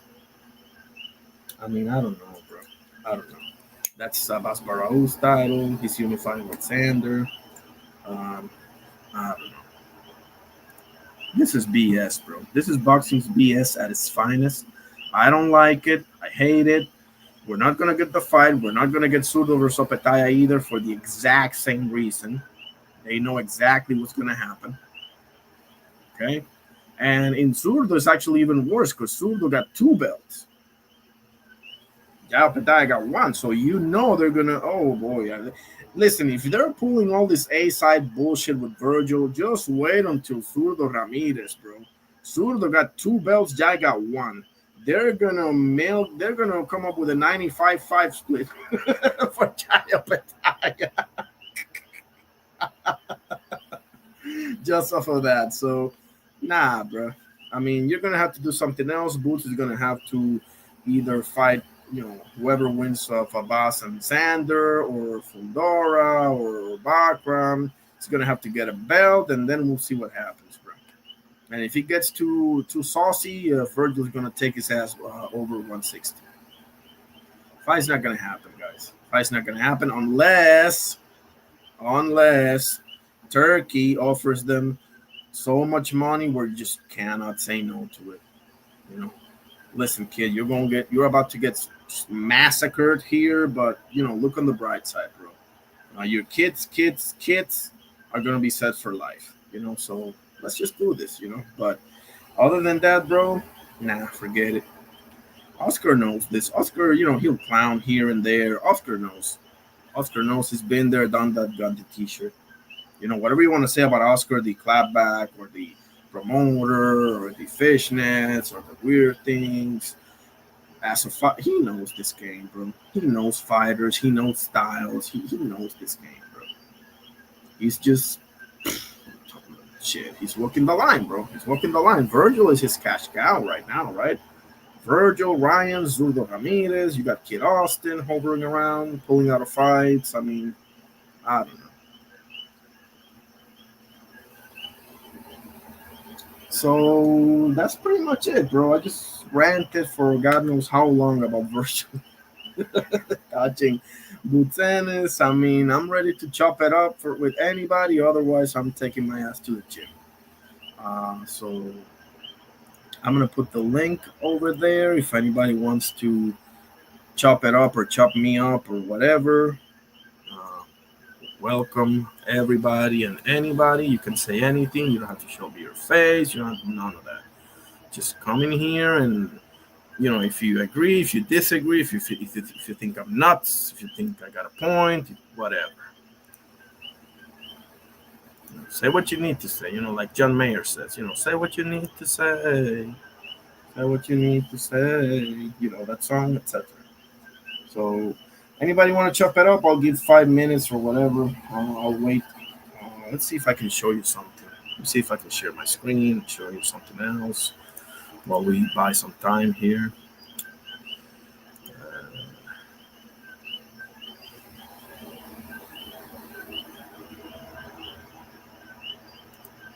And you know what sucks the most, guys? What sucks the most is that the stage is literally set, bro.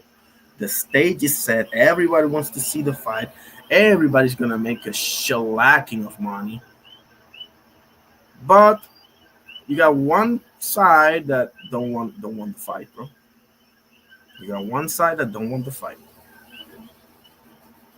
Now, here's an interesting point, guys. Let's flip it. Right? Let's flip the roles here, shall we? Let's say Boots just beat Lima and he says, Virgil, come here. Right? And then they have that exchange in the ring, and then Boots is saying, oh, I want to fight Errol Spence. My dream fight is Errol Spence. Bro, he would be getting nuked right now. Like, if Boots Ennis would have done this to Virgil, instead of Virgil doing this to Boots Ennis, he will be World War III in social media right now, okay? If Boots Ennis would have done this to Virgil, instead of Virgil doing this to Boots, he would be World War III over in social media right now. Nobody would even consider another term for Boots other than Duck, okay? So let's be clear on that. If the shoe was on the other side, we would have a rainstorm of criticism coming Boots' way. Exactly. Thank you, Albuga.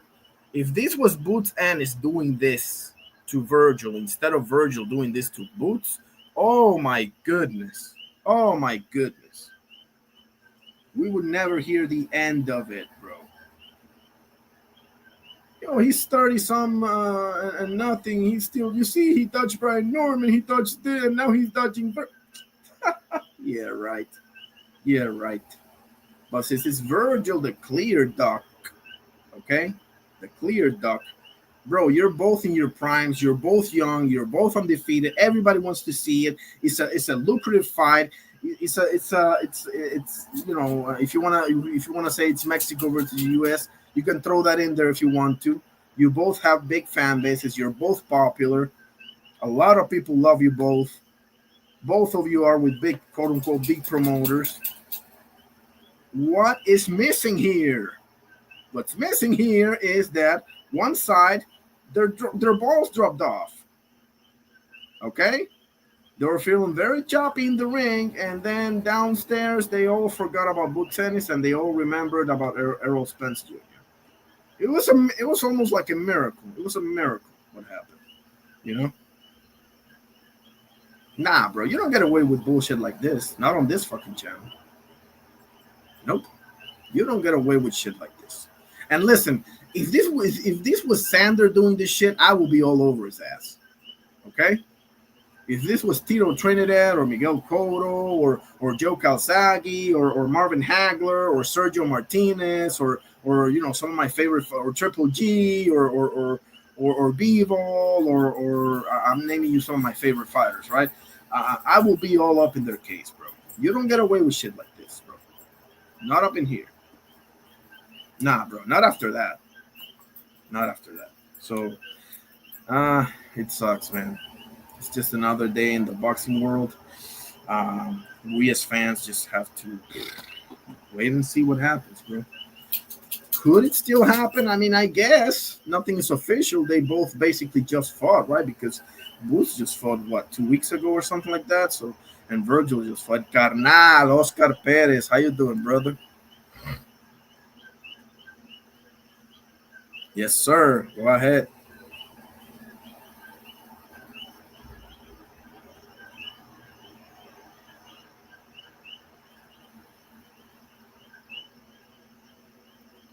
I'm sorry, I was fixing my glasses. Let me put it up here for you. Copy. There's the link right there, my broski. Oh, I just put it again? Oh, I don't know. I'm all over the place. There it is, my guy. Here's Oscar pulling up. We're gonna have it. I've had it with Oscar before. He's pretty good. But yeah, bro, it's so frustrating, bro. Like, I was so excited, bro. I was calling the fight two nights ago, bro. I was so excited when they were doing that back and forth. And I was like, bro, there's no way that this doesn't happen. Oscar, my guy, what's up? What's up? What's up? What's up? Go ahead. What are we talking about right now? What do you want me, where do you want me to start? Virgil, Errol, whatever you want. Whatever you want. All right, let me start with Virgil. Great stoppage. You can't put. Oh wait. Am I back? I'm back. Yeah, I can hear you. Okay, Virgil, great stoppage. I mean, can't put nothing against it. Kind of seemed like Lubin was messing around and found out. You don't back up against a pressure fighter, and he backed up. Put his hands down, never jabbed away. Like, he jabbed the first round, but it was just more like studying jabs. He never established the jab, you know? And that's what you got to do against a pressure fighter. You got to beat him to the punch. He didn't do it. He backed up to the ropes, got KO'd. Virgil did what he had to do. The part I don't understand about Virgil is that he said he wants boots. His team said they want boots. They've been wanting boots for a while. Boots declined. But then you turn around and call out Terrence Crawford when you know Terrence Crawford's about to sign a fight with Janibek, which I don't think Janibek deserves it, but, you know, it is what it is. Yeah. But it's like, bro, make up your mind. Like, great performance. I can't put nothing in that performance. I think he lost against Volchuk. I think he lost against Madrimov. But he got a W, you know, on paper. So you got to put respect on Virgil. I don't necessarily think he's the best, but he is one of the best at 154. I agree with everything you just said. And what makes it worse is that he actually said Errol Spence's name. Yes. As well. And his team said Errol Spence's name. Yes. His manager said Errol Spence. I'm like, bro, what are you doing? You just had a face-off against the guy you say you've been calling out for 2 years. When in reality, he's been calling you out.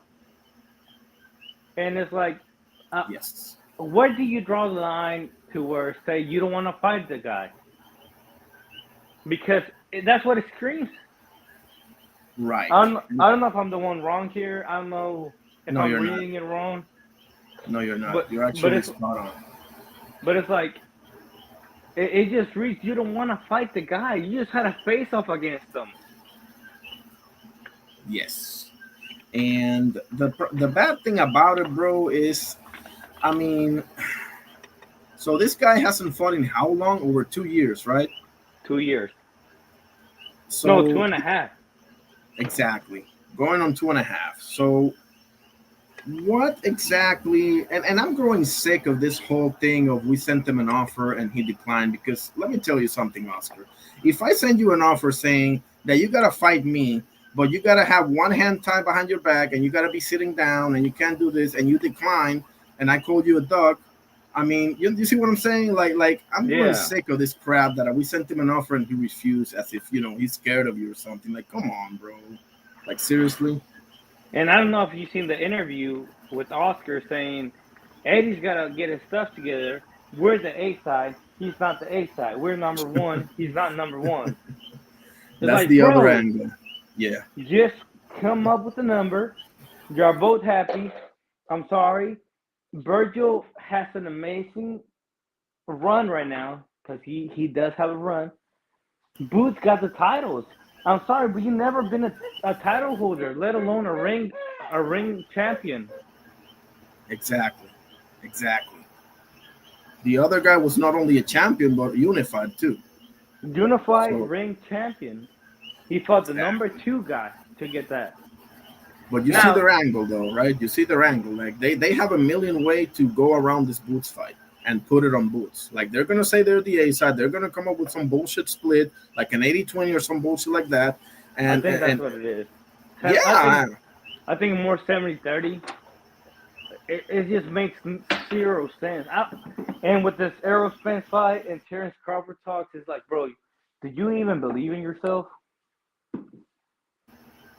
they don't. You can tell. I can tell that they don't. At this point, it's like, do you believe in your boys? Like, Errol Spence is my dream fight.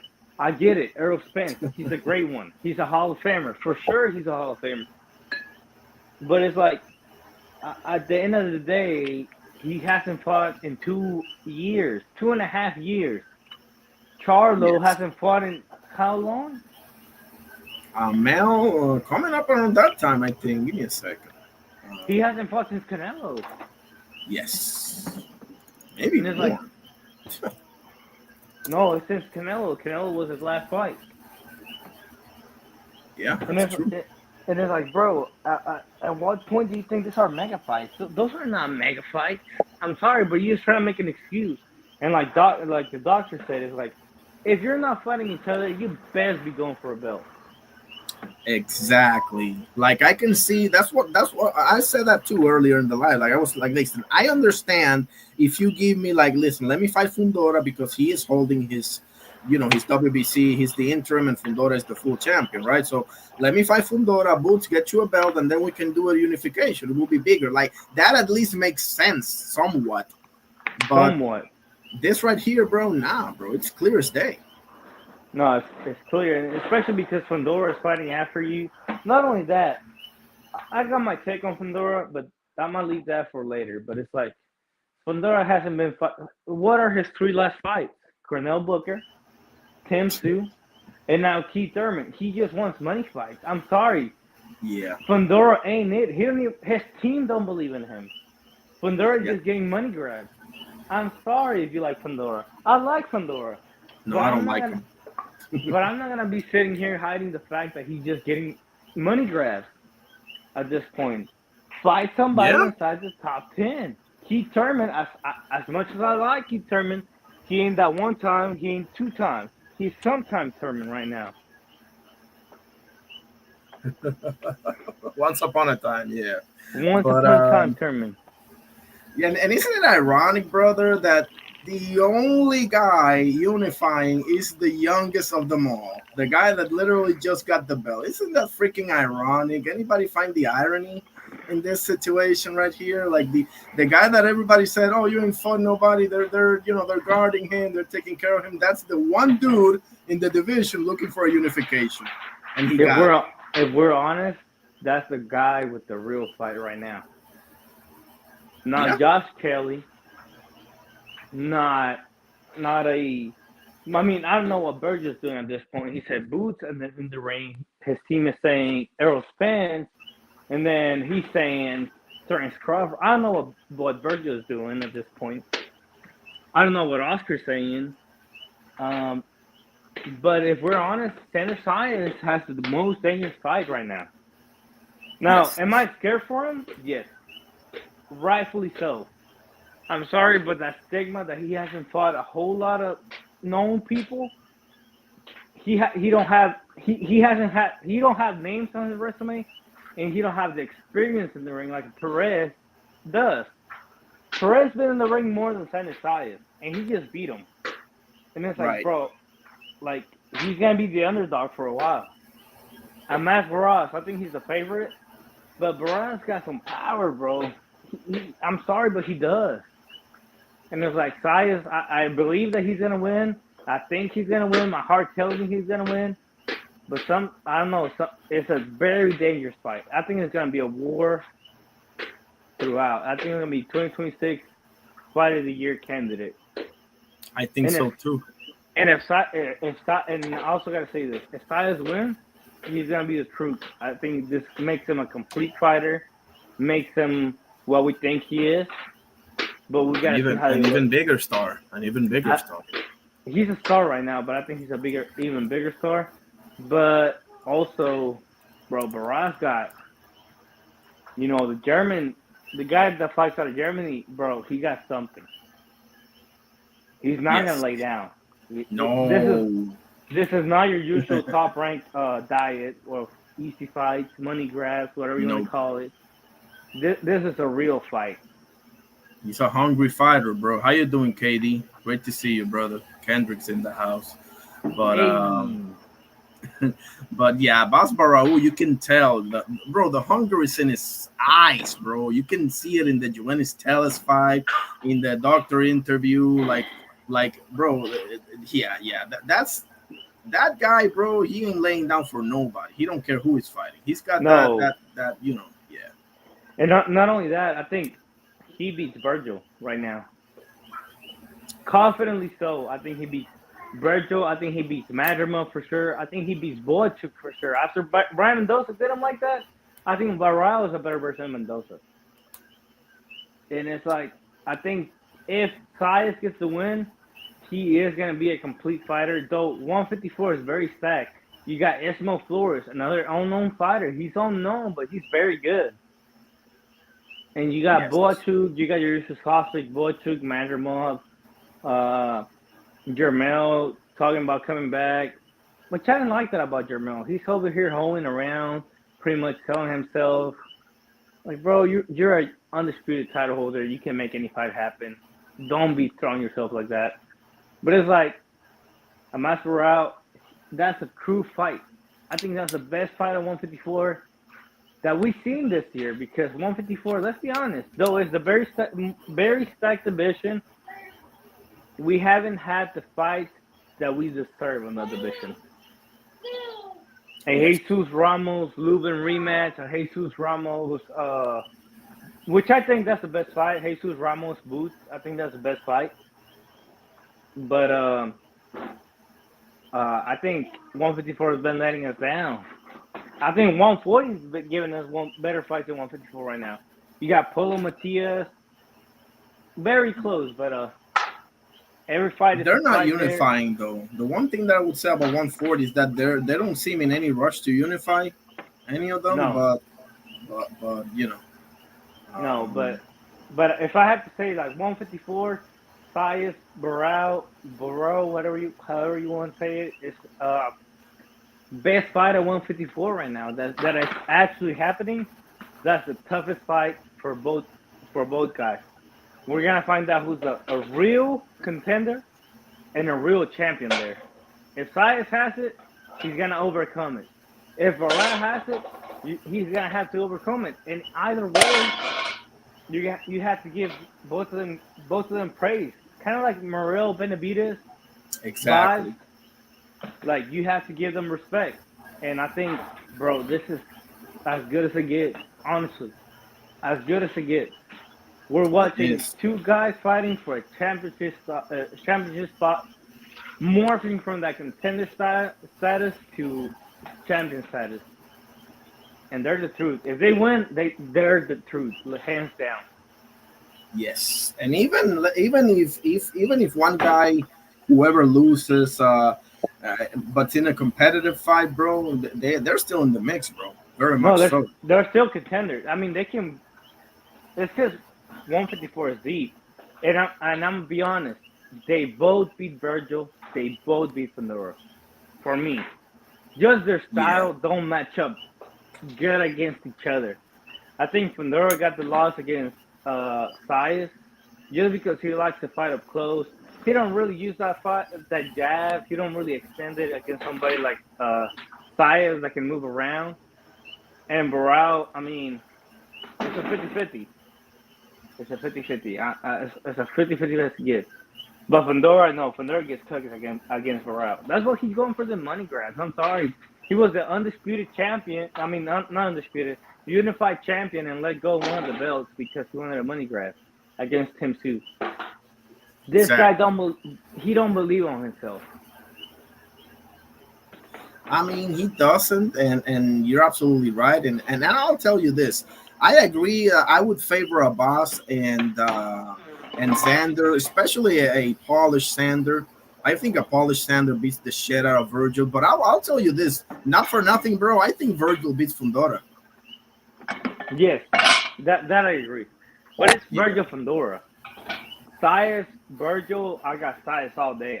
Like, you know me. I've been saying this. Sias beat the shit out of Virgil. That's the reason he didn't take that fight early on. You think he's gonna take a championship fight, which he hasn't done throughout his career?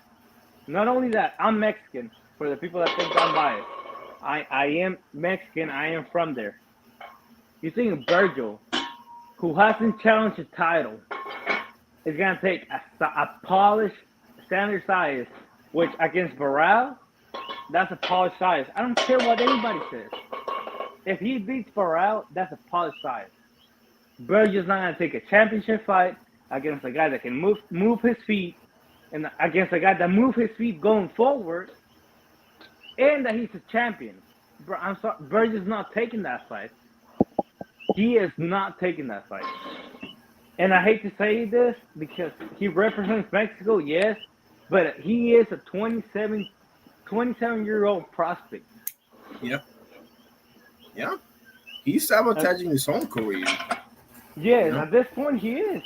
At this point he is. He's got great wins. On paper, he's got great wins. Boychuk, questionable. I think he lost.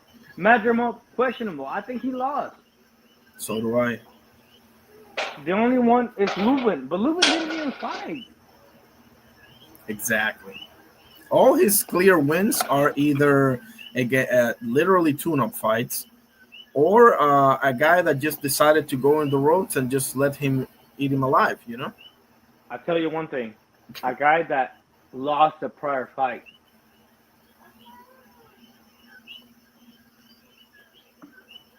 A guy that lost his prior fight. He had his last undefeated fight, I think it was 5 fights ago. 4 or 5 fights ago. If you look up Virgil box rate, I think it's 4 fights ago, but it's like, who even is him? Virgil is still very questionable. It's like Janabek fighting Lara. It's like, though you're beating Lara and you're a champion and he's a champion, how good is Lara right now? Lara's like 42, which he's Cuban. He's been 42 for like 3 years now.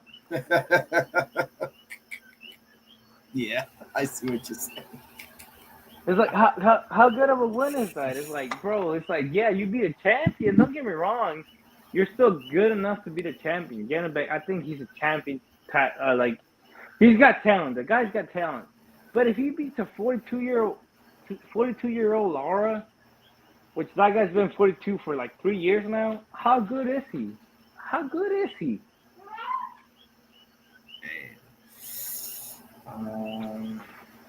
That's the thing, bro. Like, I haven't really. People say, "Oh, he's had 5 fights in the division."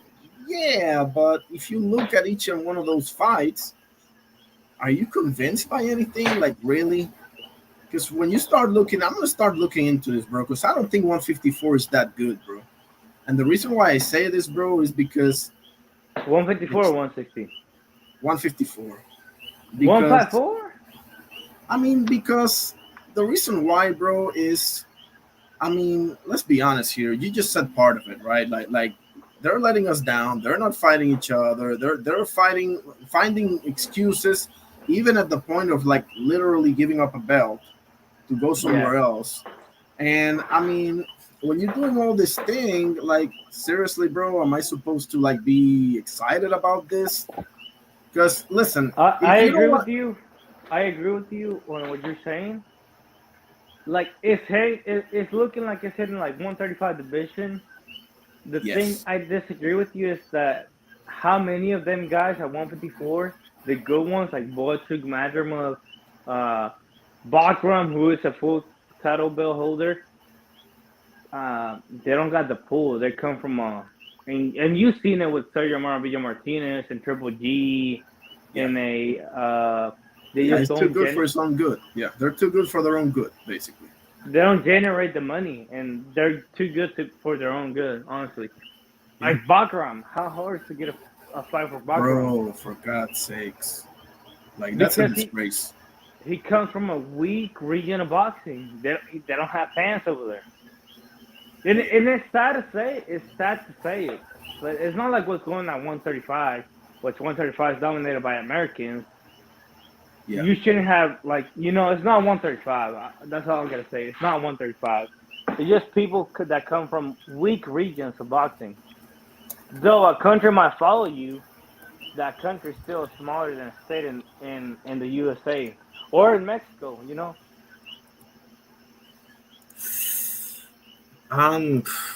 Bro, I'm pretty pissed. I'm not going to lie. I don't No, know. I'm pissed too because 154 should be the, like, any fight is a good fight in that. But it's hard to validate that when you have Josh Kelly ducking fights. You have Jesus Ramos ducking fights. You have Virgil ducking fights. You have Boots not taking up fights because they don't generate the revenue. You have Madrimov not taking fights because he just came after a loss. That's 2 losses in a row. You know, it looks bad. You have Butch who's losing against Brandon Adams, which I think Brandon Adams is still a live dog. Brandon Adams don't generate the revenue. I'm sorry, and they're too good for their own good, like you said. Yeah. And, I mean, bro, Lubin ducked back as well because he beat Andrea Holmes, and then to just then flip and say, you know what, I don't like title shot. I prefer to just go and fight Virgil. For the money. So there's ducking going like literally all over the place. Mm-hmm. And there shouldn't be. There shouldn't be. Right. Or It's turning me off, bro. At least if they're ducking themselves, you know, you can get a better fight. But whenever they turn around and say, I'm not gonna say Lubin and Virgil was bad because, you know, on paper it's really good. On paper it's real good. I can't hate that fight on paper. Yeah. What it came down to, you know, left something to be desired. I think 140 has been more lit than 154. But, you know, 140 and 154 are lit right now. Those are the two main divisions right now. They are lit for sure. I would put heavyweight close third as far as like being deep and stuff like that. But yeah, it's between 54 and 40. I ain't gonna lie. If you want to go back and talk about the small weights, then we can. But it's like, yeah, small weights are deep. Small weights are deep between divisions, but not so much in their own division. Yeah. I mean, the thing with the smaller weights, the smaller weights, like, you know, 105, 108, or whatever, it's like there's not a lot of like talent pool to go around, so you're pretty much stuck with each other. Like Oscar Collazo beat freaking knockout CP Freshmark, excuse me. Yeah. And he's number 1 right now. And all the guys that he beat, you can see them like 4 or 5. And like, I get it because you're pretty much stuck with each other, you know. But like, CP Freshmark held the belt for like 10 years. Yeah, exactly. And he's fighting somebody now. He's fighting. Who's he fighting? I think he's fighting somebody. I think he's fighting for a belt, bro. Yeah, he fought for the guy he's fighting. He lost against Collazo already. I think Collazo's good. I think he's good enough to move up. You know what's gonna happen to Collazo? He's gonna be the Finito Lopez of this era. Yes. He's too good. He is the truth. He just don't have somebody to share it with. It's not like Inoue and Nakatani. You know, he needs another Puerto Rican to step up and fight him, or another Mexican to step up and fight him. The thing is that he's too good. He is too good. He doesn't have that dance partner, you know. Yeah, I think he's cooking people too early. Because that's the only available people. But if he moves up a weight class, then that changes. Because all the people are, like 2-3 people are good on that weight class. I can think of their name right now, but like 2-3 people are good. And I think he can beat them. But it's like, he has to make the step up. Until then, I'm sorry, but he's fighting no-name having people. But they're good. They're good enough to become a champion. It's just he's already beat them. He's got beef with, I don't know if it's Eric Rosa, his name, or someone like that. So that's a fight for him. But he needs to... Rojas. There it is, Rojas. Yeah. And but I think because Pedro Taduran and Melvin Jerusalem, the other two champions, they fought like 3 days apart, right, on one of those Manny Pacquiao promotions over there. Yeah. And they were saying like they want to dispute it and this and that. So we'll see how that whole thing. And there it is, Knockout CP Freshman is sitting #1 at the WBC as we speak. There it is. You see what I mean? No, yeah, and like, you know, me and you Puerto Ricans are separate than states because I understand the background, you know. But it's like, if we're honest, Collazo is the main American guy making noise down there because before Fulton, America went 10 years without having somebody in the top 1, let alone be champion. Yeah. And Collazo is that guy, and I think he's very, very, very, very good. I think he has to move up. He's beating everybody at strawweight. We know you're good at strawweight. Move up, bro. You got the talent. You definitely got talent. I think he got more talent than Bam. It's just that hence he's Puerto Rican. You know, he represents Puerto Rico. I can see the hate for him, like not supporting him medium-wise. But he's got the goods. He's got the goods. I think he's even better than Manny. Man, did you see Bam saying that he wouldn't mind? Now we're on that topic. You see Bam saying that he wouldn't mind facing, Junto or Naoya, like moving up and stuff. I was like, man, stop it, Bam, stop it. You gotta go through 118 first. That's true. You got to go through Seiya Sumi, Nonito Donaire. He's still there. You know, he's the interim champion. Which, Seiya Sumi and Nonito Donaire, firefight. I think Seiya's going to win, but I think it's a firefight. But you got to go through 118, or at least a contender like Ryusuke Nishida. He only lost to Junto. I'm sorry. He only lost to Junto. Yes. I think, hey, bro, I think Nishida beats Bam. I ain't gonna lie. He can box just as good as him. He's got a better chin than him because Bam never been touched. And Ryosuke, if you know one thing about him, he's precise with his punches. He don't waste no punches. You seen him against Junto. You know, Junto came out too wild, like 1-2, and Junto was like, all right, we're gonna study this guy and stop him. But he's precise. He is precise. He don't got power, but he is precise. Yeah.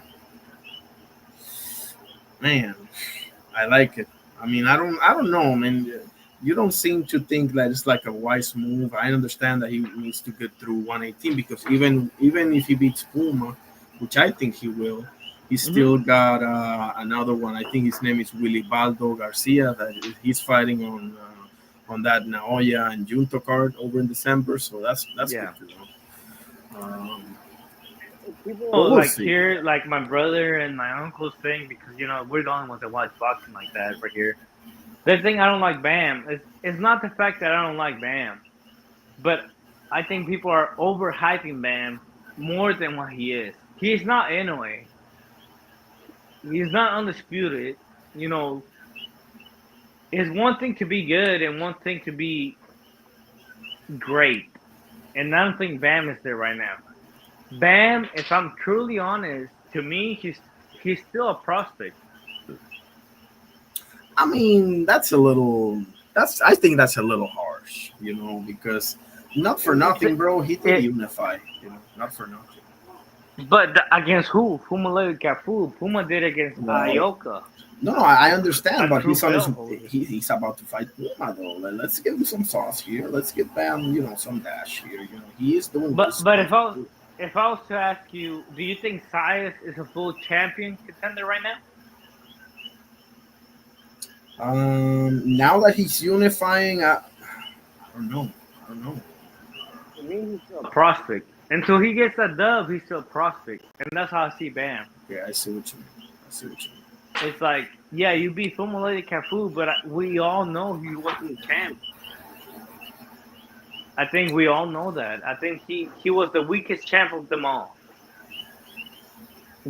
Puma's been calling for Ram for 2 years now. Yeah. And to be honest, Robert Garcia got a great way to be a trainer of the year back in a row if he beats Puma Carrefour. He said, you got no question about it. He got Andy Cruz fighting for a title.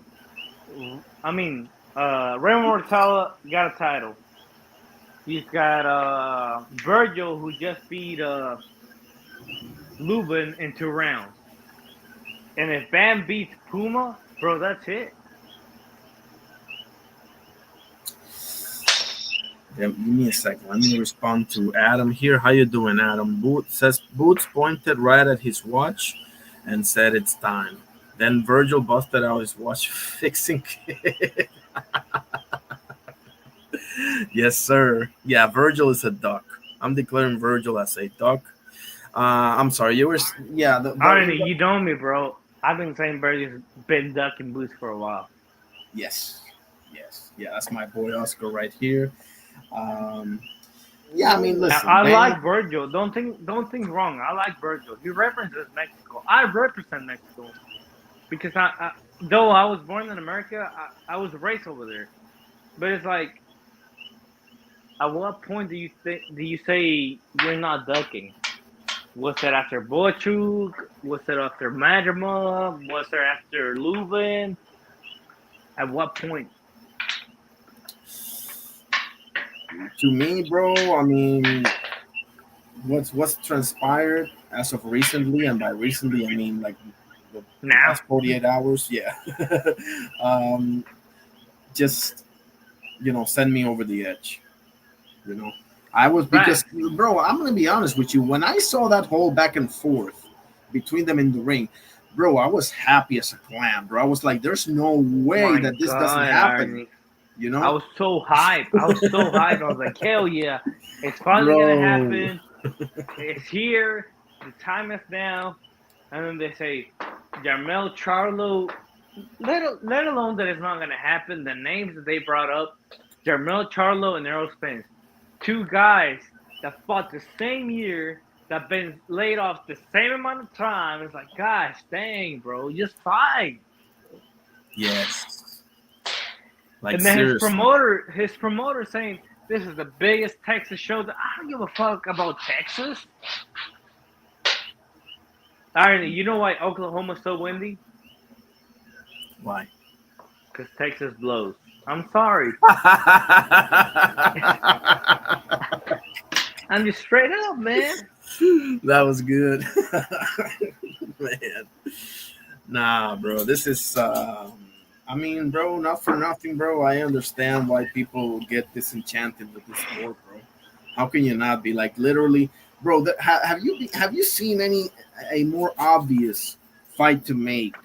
Like, bro, you're both young, both undefeated, both with a huge fan base, both, big stars, bro. Both, like, everything. You have everything going your way, and then you're gonna just mess this shit up, bro. You got a whole country going behind you. Don't get it wrong. If you make this fight happen, America's going for Boots. Mexico is going for Virgil. And not only Mexico, you have the whole Latin America country, or the whole Latin America going for Virgil. Because if you know, which I know Iron knows, if you speak Spanish and you're going against in America, automatically you're going for that guy. Yeah. Yeah, that's typically the case for sure. But guess what? Virgil he ain't taking this opportunity. I'm sorry, he's a duck. Yes.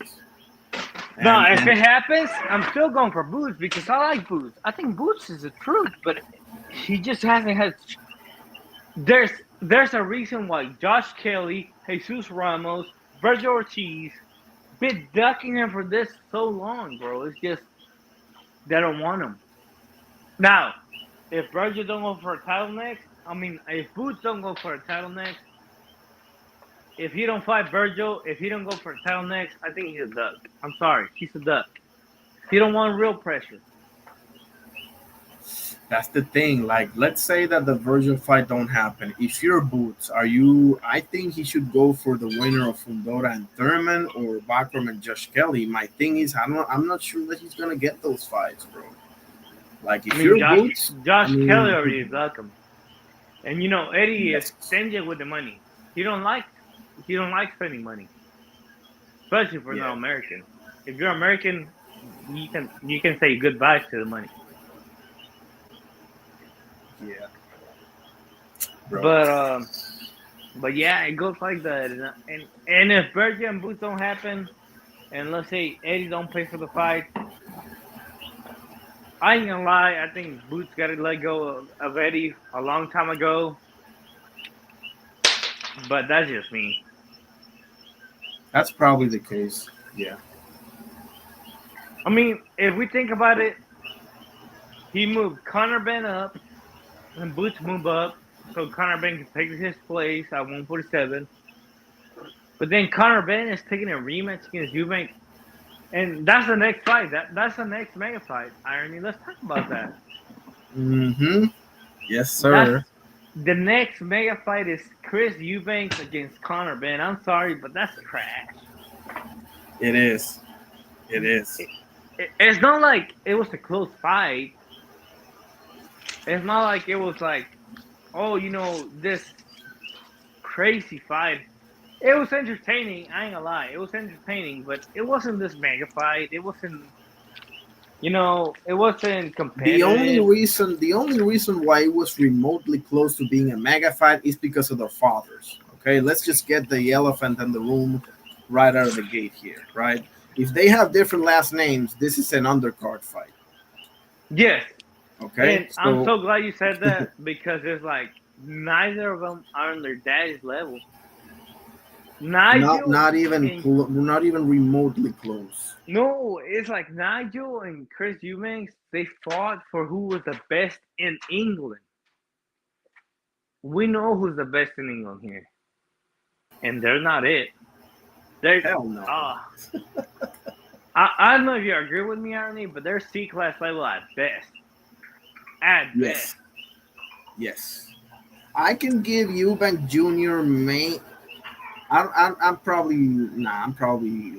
It's probably gonna be C level, but I can get to maybe a B minus with EUBANK at some point. But it's because if you think about it, it's like who do you have over him? I think Janibek's competition is tougher than him, honestly. And I don't mean to be disrespectful, but it's like, who do you have over Eubanks that is not retired right now?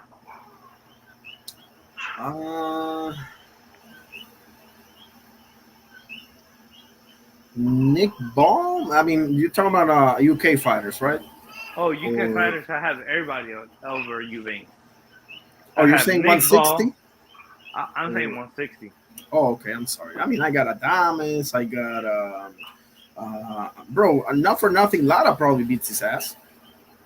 Yeah, I think Lara beats his ass. Bro, EUBANK Jr. ain't that good. Listen, if you're Conor Ben, bro, like, listen, you lost to a 35-year-old weight drained dude that wasn't that good to begin with, bro. Exactly. Like seriously, like you're 28, he's 35. He wasn't that good to begin with. He got slept by Liam Smith. He lost to a one-armed George Groves. He lost to Billy Joe Saunders. Oh my God! Say that again. One-arm who? George Groves. Where is he right now, Irony? He's commenting with Carl Froch. Exactly, bro. Like,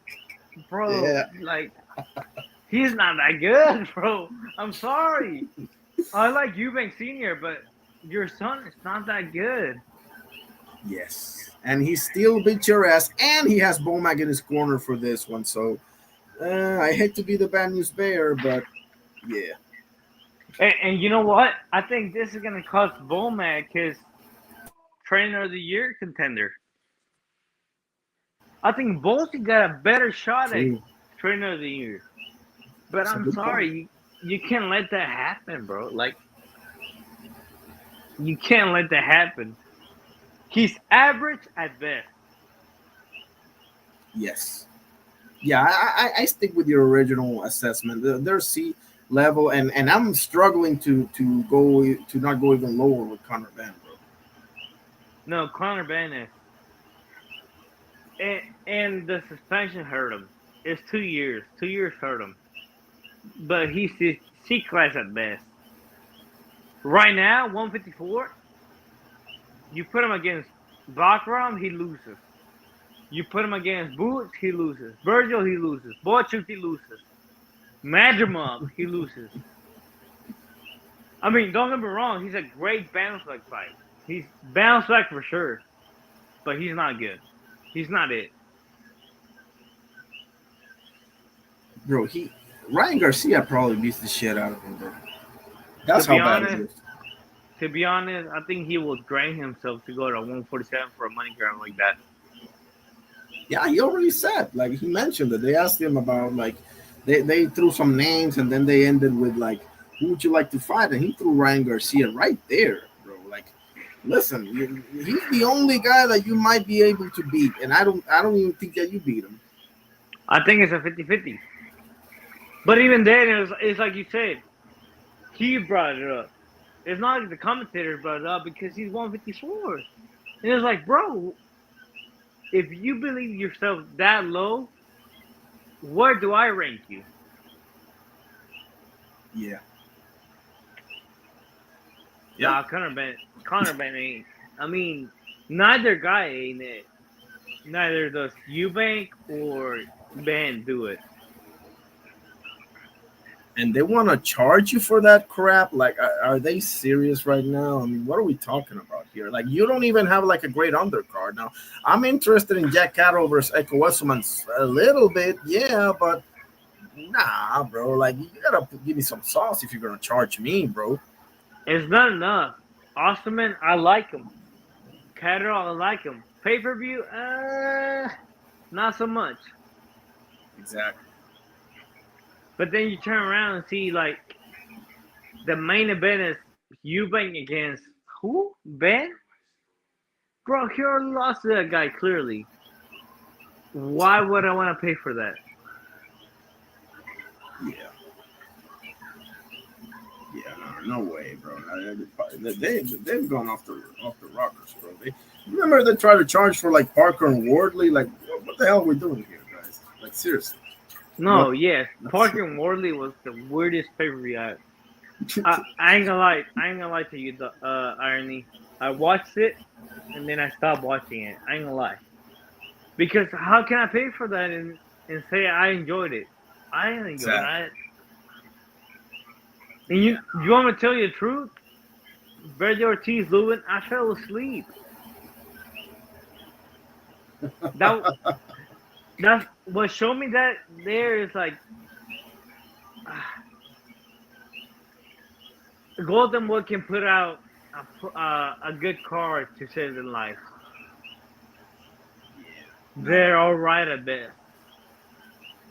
The only thing that can save this whole event is if they replicate or one of them just washes the other, like because it's a top heavy card to begin with, right? It's structured that way. And unless if they go out there and they stink up the joint, holy shit, bro. Yes, it's gonna be bad. But then you say that, but then it's like, what do you expect out of this fight? To be honest with you, bro, like I expect it to be very competitive. I expect it to be very exciting, very entertaining because they dislike each other that much. You know, like they're not gonna.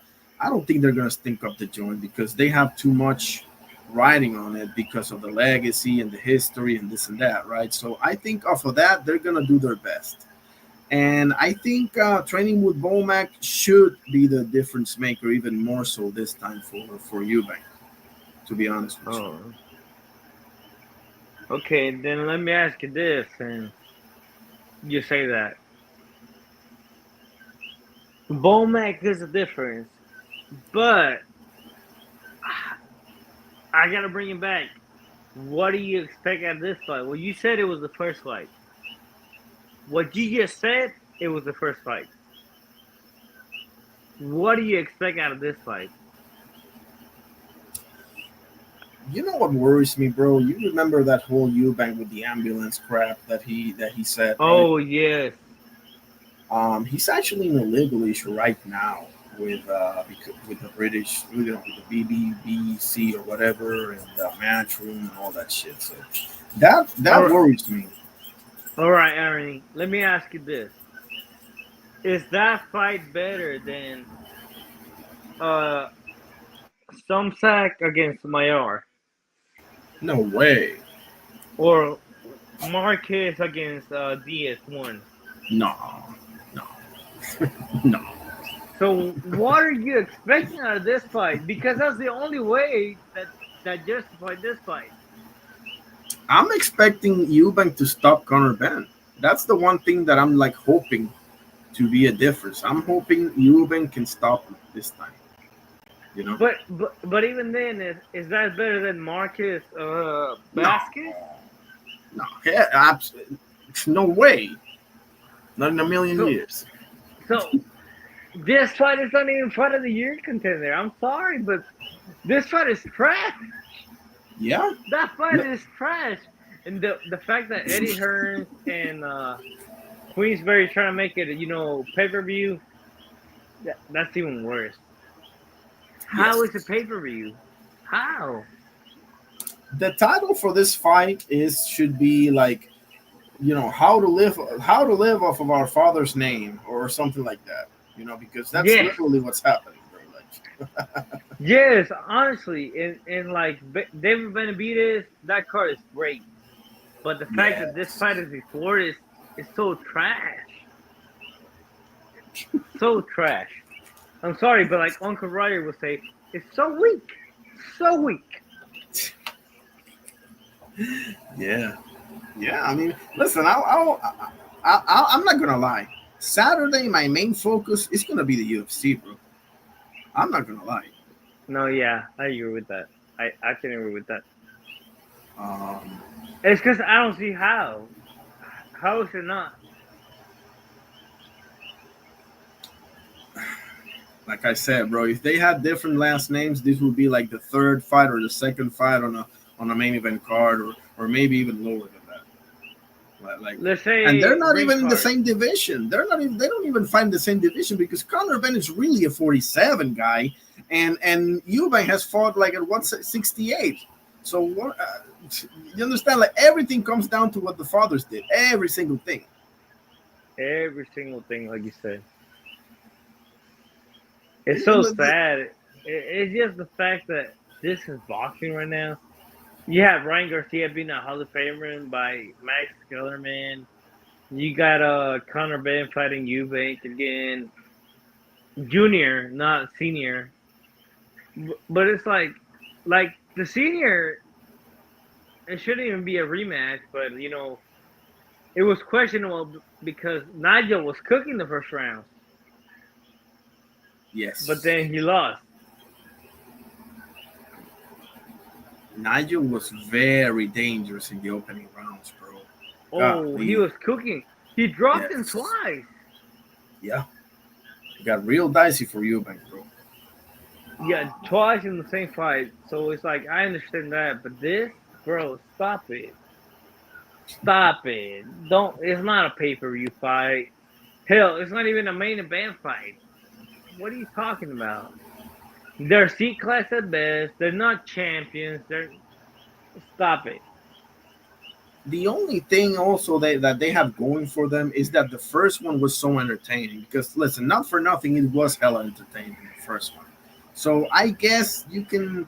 That's what people can like, look forward to. Maybe we get a trilogy out of this. Who knows? That the fathers. The one thing that the fathers didn't do is run it back 3 times. So that's the Yes. one thing the fathers didn't do. So maybe like I can see some light at the end of the tunnel from that particular angle, but I don't know if that's good enough, bro. Nah. But then it's like, would you rather see, I don't know, what's his name? Fuck. A Karen Boots trilogy or Eubanks Jr. against Junior, and Concepcion Junior, or Connor Ben Jr. It's like, bro, stop it. They're not good. Their daddies were good. Their daddies were A class. Hell, I even say S class. But there were, juniors. They're not it. They're just not it. No, they also, part of the problem, bro, is they grew up good, bro. They didn't have they didn't grow up like their fathers did. Like their fathers had that hunger, bro. You can't really manufacture that, bro. No, you can't replicate it. I ain't gonna lie. It's more it's more the fact that you don't make it than that you make it. If you make it, that's the exception, not the criteria. Yes. And it's nothing wrong with it. It's just you just ain't that good. I mean, I'm sorry, but like you said, the hunger, bro. That's what they say. Boxing is a broken sport. What did Mike Tyson said about his son? If you go into it, you better not encounter someone like me. Yes, because someone like me, didn't grow up with an iPhone in their hand. They didn't grow up with silk sheets in their beds. Like you're not gonna get up at 5 a.m. every single day to run if you're that comfortable, bro. Let's be honest here. You're just not, bro. Let's be honest. The guy that is running at 6 a.m., 5 a.m., 4 a.m., 3 a.m. can't even do what me and you are doing right now. I'm a Mexican. I am an American that was born in Florida, that moved to Mexico, that moved back to America. I'm talking to somebody that from Puerto Rico. Bro, you just can't do that. Yeah, literally. If you got the hunger, you are broke, bro. Like broke, like sure with water. Yes. And there's the truth. I mean, it's like Lazy Boy from the UFC said it. If you're gonna take the dream away, bro, you better be willing to, you gotta kill me for my dream. Yes. Oh, Lazy Boy. I know who that is. I like that kid. He's good. Yeah, I know who that is. Do you like this comedian named Franco Escamilla? I don't know who that is. Look up Franco Escamilla. It's in Spanish, but he's really good. Frank Escamilla. Okay. A ver, míralo ahí. But that's in your free time. That's all. Okay, Spanish, yeah, I'll check him out. Yeah, I got. But he's very, very, very good. But it's like, bro, it's like that hunger drives you, bro. And if it's not your hunger, let's say you don't gotta struggle. Your goals, you gotta listen to your inner voice for your goals. Your goals will drive you, even if your legs are tired. Man, it'll keep you going forward. Yeah. But bro, do you think that's a pay-per-view worthy? I don't think so. But do you think? No way. No way in hell, bro. There's no belt on the line. None of them are number one anywhere. Listen, how much? Listen, I don't know how much mileage we can get out of the whole, fathers thing anymore. To be honest with you, this is not gonna sound good, okay? But I don't really know how much mileage we can get out of that, because once you take the fathers out of the picture and you focus on the sons, I mean, yeah, you start realizing. Let's not just put it that way. No, I agree. But listen, it's here, it's happening. I'm watching. Obviously, I'm not paying for it, but I am going to watch.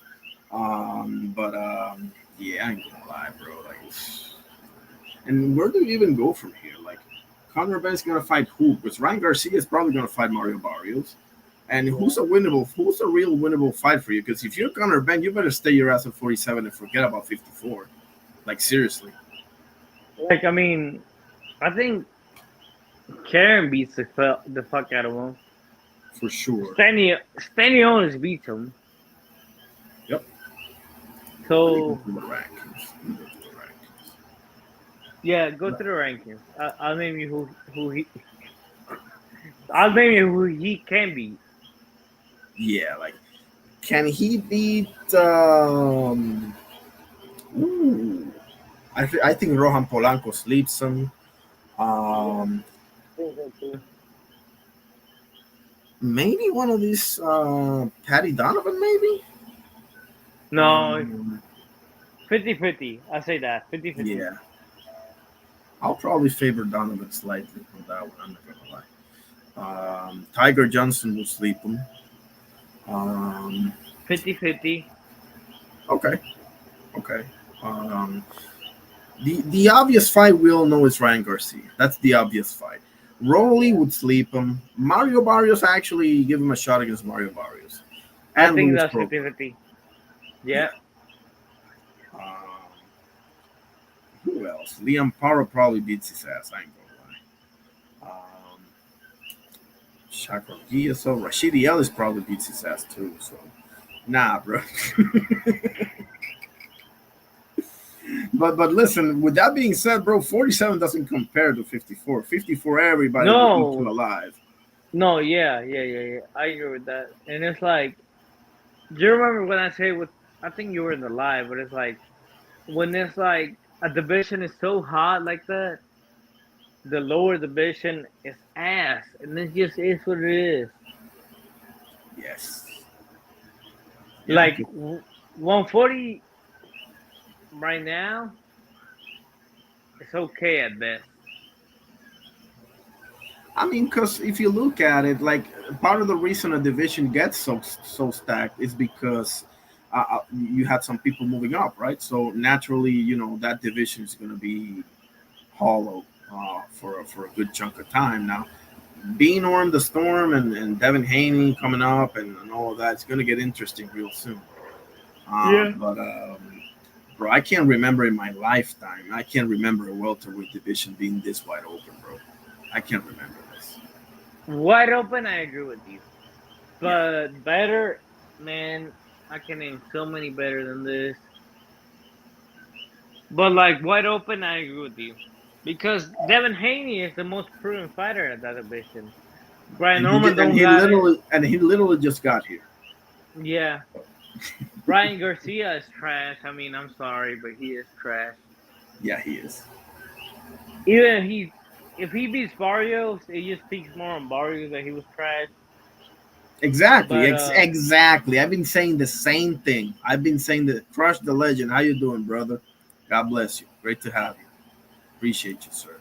But if yeah, I mean, like, Barrios yeah, if Barrios loses to Garcia, that means he's trash, not Garcia.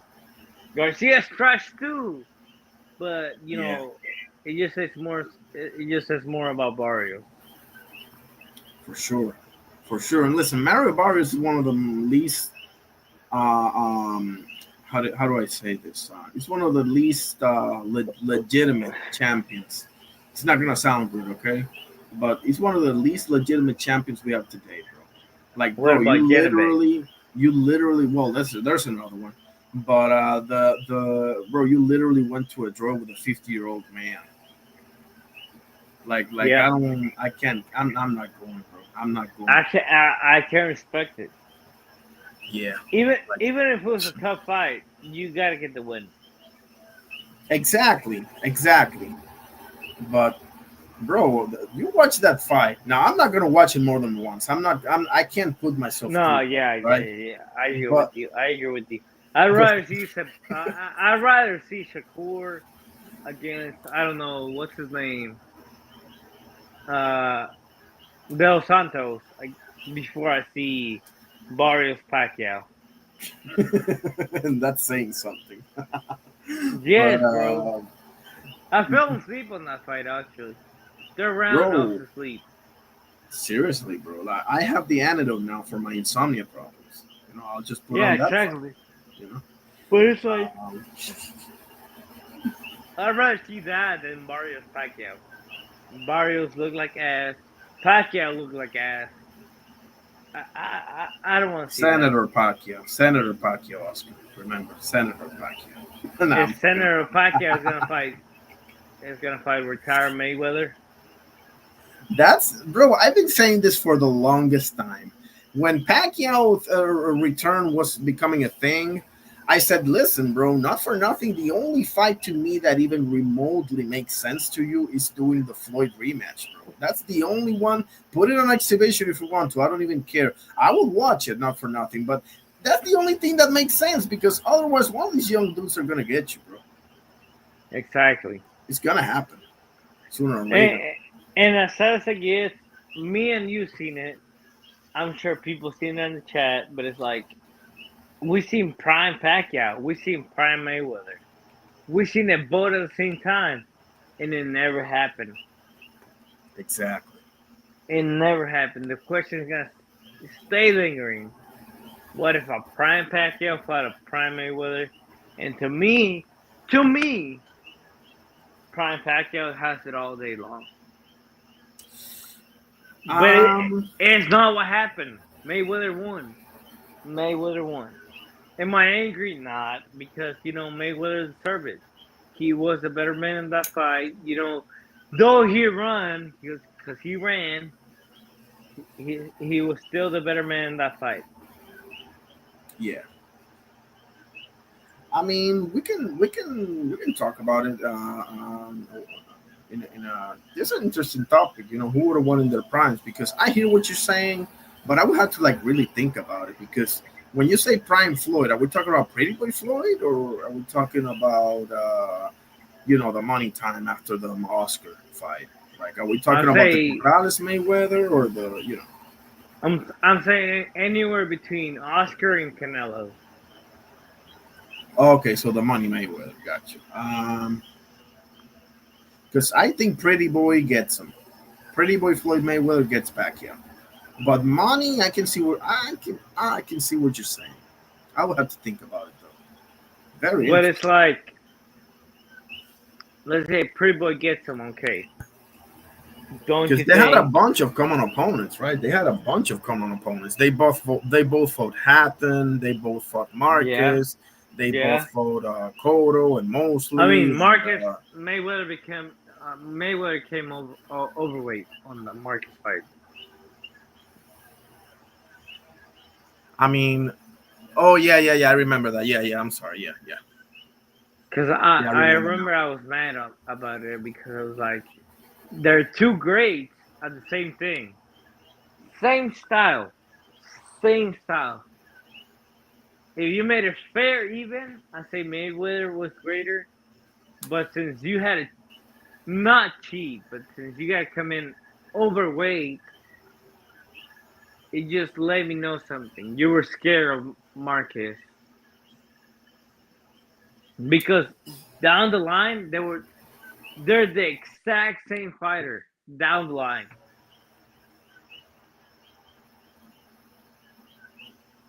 Here's a question for you. I've been wanting to ask Pacquiao people this question. Do you think he ducked Edwin Valero? No. Okay, because I've been thinking hard on that fantasy matchup, bro. I'm not going to lie. I ain't gonna lie. His prime, I mean, that's because I can't even call him prime. He was just it. He was just right there. It's like Winky Wright for Mayweather, but it's like, if we think about it, if we really think about it, he was just right there. Yeah.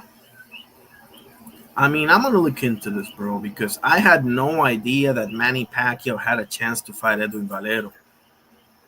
I literally had no idea. We'll see. How you doing? Lottery Burden Show in the house. That's my guy right there. God bless you and yours as well, my guy. Appreciate you. But man, so I'm sorry. Back to the Pacquiao and Mayweather. I just thought about the Edwin Valero thing because I saw it the other day, and I just want to get your take real quick. But I'll look into that some more. But on the Mayweather topic, I would just off the top of my head, bro. I would say that. I would say Pretty Boy gets him, but the money face of Floyd, that one's got my brain spinning. To be honest with you, that one I'll look into some more because Prime Manny Pacquiao, bro, had blindingly fast hands, bro, like blindingly fast. So Yeah. The mm, angles were crazy, yes, insane. Because he'd be um, jumping off a punch, and then throwing just a harder punch in that. It was like insane. my thing with Manny, here's one of my issues with Manny. Okay, if I may, he never really, to me, developed a high level defensive game, in my opinion. I Um, agree he with that. he relied too much on his footwork, his chin, and his shelling up for defense.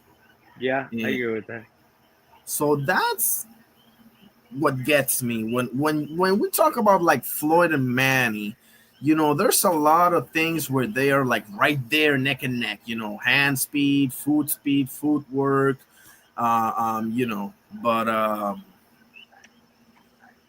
But but in the defensive end of the game, bro, they're like literally worlds apart.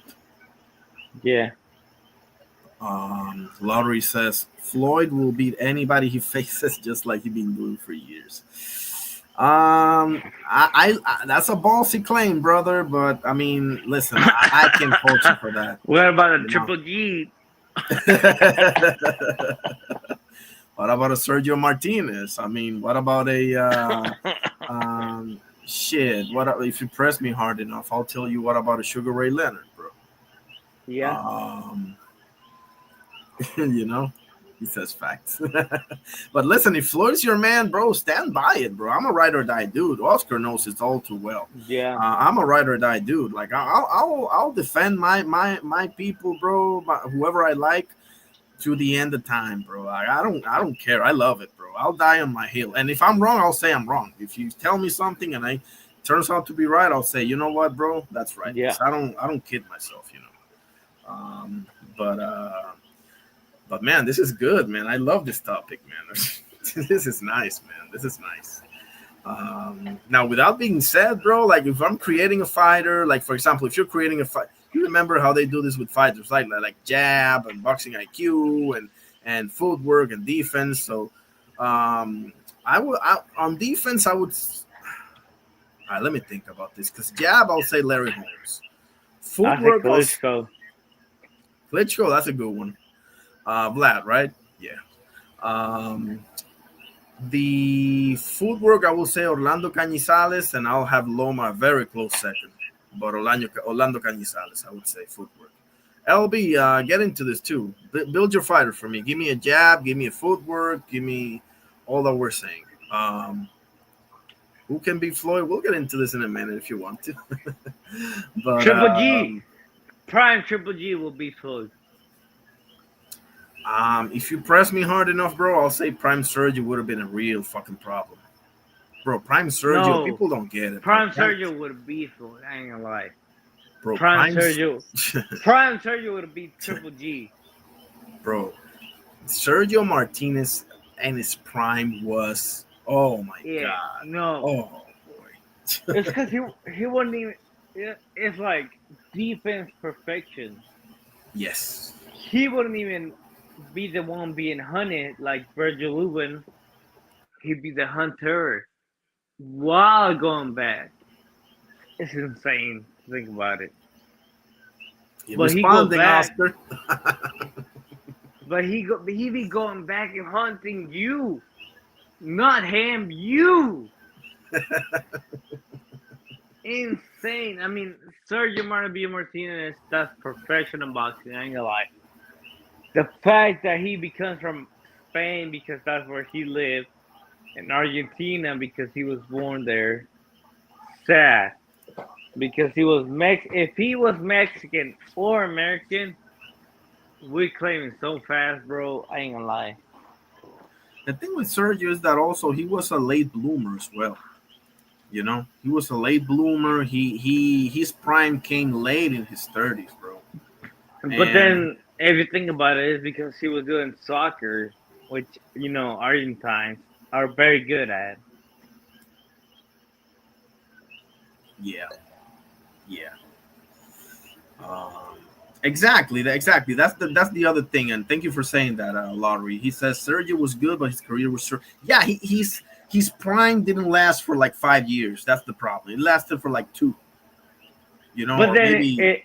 but then if we look back, is it better than Roy Jones? Right, that's the problem, right? That's where the longevity thing. That's my issue because I keep saying everybody that Salvador Sanchez is the GOAT in Mexico, but I gotta deal with the fact that he didn't last that long. Unfortunately, I have to deal with it.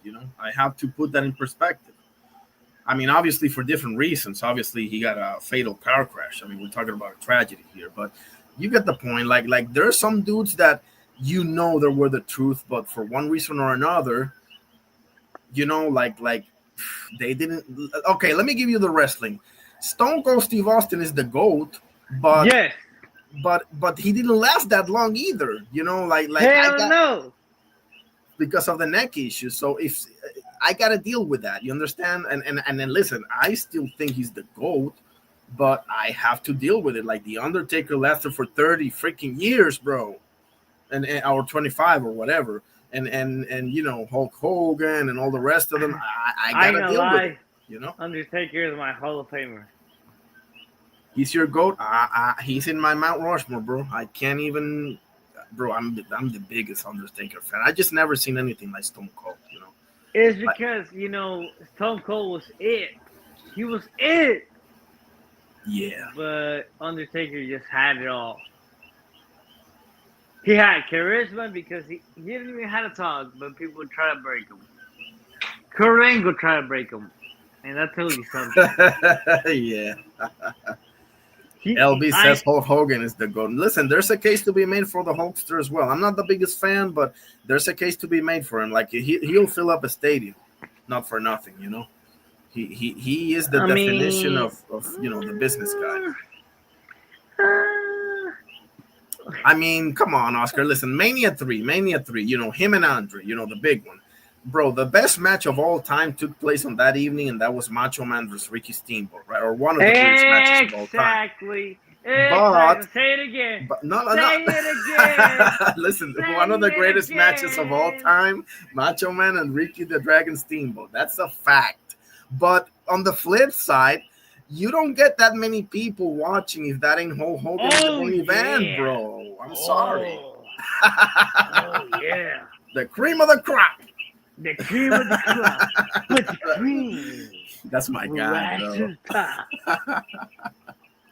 That's my guy. Macho's my guy, bro, for life. Oh, yeah. What a character, yeah, brother. Say it again. You remember when he did the Slim Jim thing and everything? Like, bro, nobody will know. Bro, you want me to tell you straight up? In America, they'd be like, "Who that is?" I'd be like, "Are you serious right now?" Bro. Like, oh yeah, like you don't know who that is? That's why Kool-Aid Man guy, Kool-Aid, bro. It pissed me off. I ain't gonna lie. Oh pissed me yeah. off too. LB saying Bret Hitman Hart too. Listen, Bret Hart had everything except charisma. That's the problem with the Bret Hart, bro. Like he will sell out in Canada, but like generally speaking, he wasn't that great on the microphone, bro. And I love Bret Hart. Exactly. Yeah. Exactly.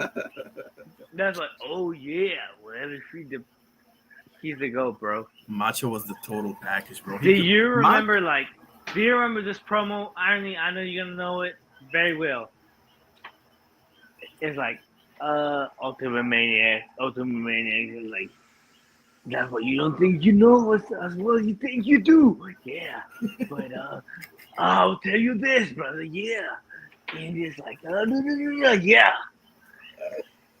Oh yeah, yeah. Oh. Bro, I had to mute myself because I was gonna laugh so loud, bro. Bro, Macho Man was the shit, bro. And He he was it, bro. He was it. And you can put him against any song lyric right now. It'd be like, do you know who I am? Yeah, I am the best ever. Yeah, I will remain in Intercontinental Heavyweight Undisputed Champion, and I will remain the Undisputed Heavyweight Champion I remember this promo so well, and it's like this. And we're here with a superstar that made a 180. Yeah, 180. Yeah. And he made another 180. Yeah, another 180. Yeah. Bro, even when he was like you said, like in the commentary booth, like bro, he had the best, bro. LB saying my favorite is Ultimate Warrior. Oh, he'd Man be was like that this. guy. Yeah, he was, bro. Yeah, exactly. Randy Man, Bro. Randy Man, Macho Savage. What do you think about The Rock? Yeah, The Rock. He got everything. He got the charisma. He got the. He got it. But yeah, the Randy Macho Man Savage will let you know. Yeah, we'll let you know. He will let you know, brother, that he is, and he will be the Intercontinental World Heavyweight Champion of them all, and he will remain the Intercontinental Heavyweight Champion of the world. Yeah. Bro, there's very few like total packages. Like they can do it all, and Macho's one of them. Eddie Guerrero is another one. That they could they can literally make it rain in the ring and in the microphone, literally. And I will name him by era. By era. Hulk Hogan, because he is the first one. But Randy Macho Man Savage, he is the greatest. He is the greatest of them all. I don't care what you say about his finisher. I don't care what you say about his ring IQ. He is a complete package. Can you do it better in the microphone? Hell yeah. Cody Rhodes proved that. The Rock proved that. Can you do it better in the ring? The Undertaker proved that. But can you make it better as a whole? Hell no. It's still to be proven. Yeah. Yeah, that's true. He's saying Mr. Perfect, Kurt Hennig, bro. That was one of my favorites, bro. For real. It's because to be Mr. Perfect got pushed to make Hulk Hogan better. In the ring, he was. I see. You know what? Not for nothing, bro. I put Mr. Perfect in the same basket that I put Bret Hart and Ricky Steamboat. Like they'll make it rain like nobody in the ring, but they just don't have that ability in the microphone, bro. For whatever reason. It's just that they don't have it. They don't got a Shawn Michaels in them. Exactly. I'm sorry, but the only reason Bret Hart was number B, the letter B in the alphabet, is because Shawn Michaels, bro. And let's be honest, Shawn Michaels wasn't it until that return. In 2024, with DX, with Triple H against what's his name? The cheerleader team. What's his name? It wasn't the Nation of Domination, right? No, it was, no. Freaking. That was before they retired. Man, I'm literally NWO, right? Is it the NWO? No. After. Yeah, HBK was also that guy. That's for sure. The Heartbreak Kid. Dolph Ziggler. Their Man, get the hell out of here with those. Oh, Nexus. No, that's not it. Way before. That's 6 years prior. Holy shit. DX versus was that? No, that wasn't the cheerleader squad. Dolph Ziggler was there. Cash Sports. God bless you, sir. Oh, when he was like with Big E. No, that's not it. No, way before. Bro, I'm lost in the wind. The cheerleader squad. You remember the Elimination Chamber where it was like Shane and Mr. McMahon against in the cheerleader squad against DX? I just can't remember the name. Yeah, LB. Dolph Ziggler ain't shit. To say that again, LB. Dolph Ziggler is the definition of overrated, bro. Seriously. Nah, bestseller ever. I mean, I can get there, but bro, he's the Timo version of Shawn Michaels. But let's be real here. I agree with that. I completely agree with that. But I ain't gonna lie. To be a Timo version of who? Okay, I see what you're saying. Okay. You know what I'm saying now? Yeah. Like people that respect Dolph Ziggler, like he shit. He's better than LA Knight. He is better than Jey Uso. He is better than. No. You're Kurt. nuts. No, you crazy. What? Kurt who? Hold on, Kurt who? No, not Kurt. Oh, okay. No, not Kurt. No, I ain't gonna lie. Kurt, if he would have lasted longer, man, he would have been the complete cat. Bro, he would have been the GOAT. There's a perfect example right there. Bro, do you remember TNA Kurt Angle, bro? Oh my god, bro, that was fast. That's the only reason I know TNA. Yes, bro. Yes. Kurt Angle was it. But well, like, AJ Styles is another one, but we get the point. Yeah. I mean, if you say AJ Styles, I gotta bring up CM Punk. CM Punk was it. No, but a TNA, I mean. No, TNA. You know, AJ said. AJ held it down, bro, for a while. But back to Kurt Angle. Like, Kurt Angle was that guy, bro. Like, TNA Kurt Angle was. And, bro, do you remember his match with Shawn Michaels? Are we kidding? Is that not, like, literally one of the best ever? But that's what I'm saying. What Shawn Michaels is the GOAT. Shawn Michaels is the GOAT because Shawn Michaels had Kurt Angle.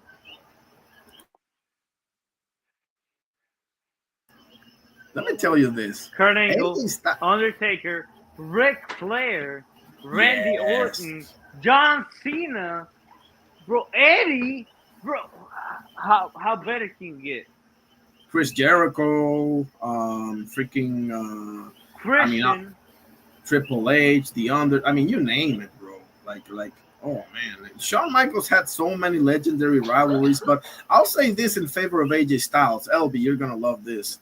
AJ Styles, the only dude that I've seen with the rocking with the soccer mom hat. I mean the soccer mom hair, and make it work. The only dude that I've seen with the soccer mom hair and make it work. I gotta give him some. I love AJ Styles, but I just have to say that, you know. I don't know, CM Punk in the Indies. Listen, I'm not the biggest fan, but I got a hell of a lot of respect for CM Punk. And prime CM Punk, bro, he was literally the total package as well. I have to say it. He was literally. If you respect AJ Styles, you gotta respect CM Punk. There's no other way. No, that's true. And even if I don't listen, there's a lot of dudes that I don't like and I respect. Listen, I never liked Shawn Michaels. I never liked Ric Flair. I never liked Randy Orton. I never liked Triple H. I never liked you just said it, Hulk Hogan or Ultimate. Like, but that don't mean that I don't respect them. That I don't think they're great. I mean, shit. Wait, do you respect Ultimate Warrior? Not really. What? He was, bro, the Ultimate Warrior had a reputation for going into the shows like 1 hour early. And right, but not only that. I remember the conversation me and you had. Ultimate Warrior was, he could say, I mean, let's be honest. If Randy Savage would have deliveries, Ultimate Warriors, he'd be the greatest of all time. Say that again? If Randy Savage would have had the liberties that Ultimate Warrior had, he would have been the greatest ever. True. No questions asked. Yeah, true. Let's be honest. People had to carry him all the time. Ultimate Warrior was carried. Yeah. Thank you. You said it. I'm so thankful you said it. Ultimate Warrior was the best 1-2 minute at best. I'm sorry, LB, but I'm sorry, LB, but yeah, it is the truth, bro. Like Ultimate Warrior was he was like, bro, he was 99.9% image. No, let's be honest. but don't get me wrong, LB. I didn't like him because of some of the characters that they portray. It's not like I don't like him as well. I don't like Ultimate Warrior, but Triple H. No, Irony, you and me know it. You and me know it, Irony. Not lie. Do not lie. How much does you know about this?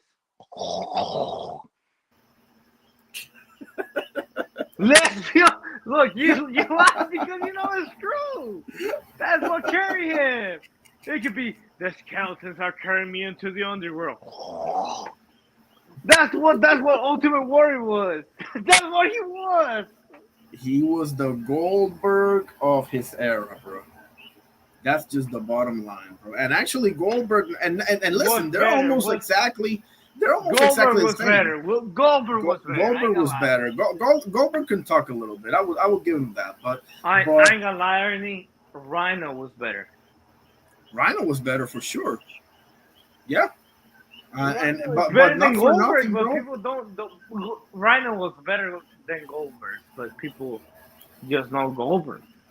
Goldberg and Warrior, bro, not for nothing. They both had great entrances, and that was about it.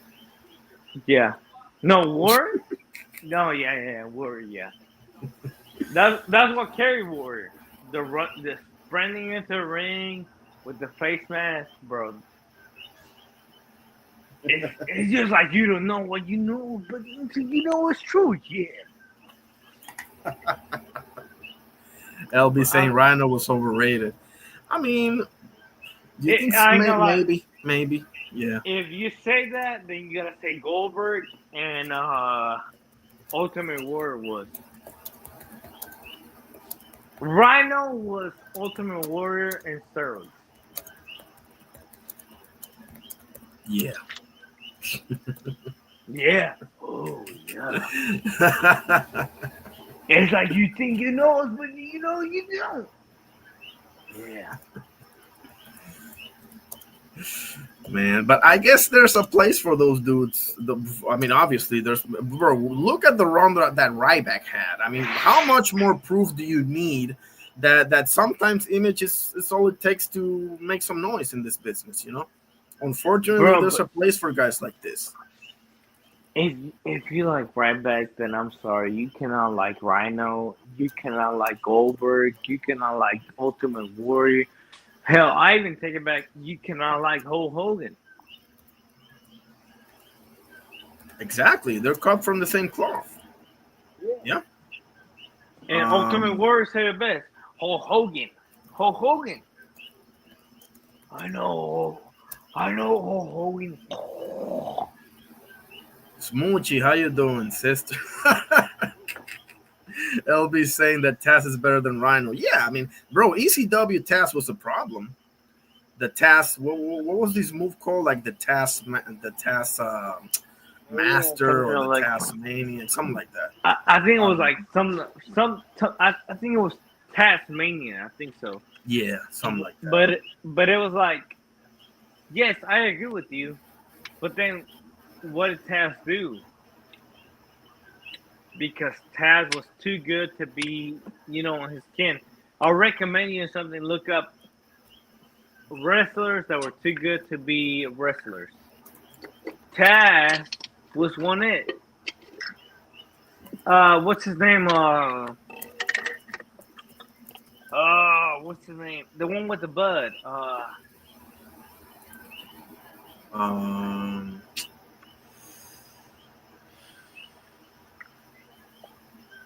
John Cena's debut. John Cena's debut.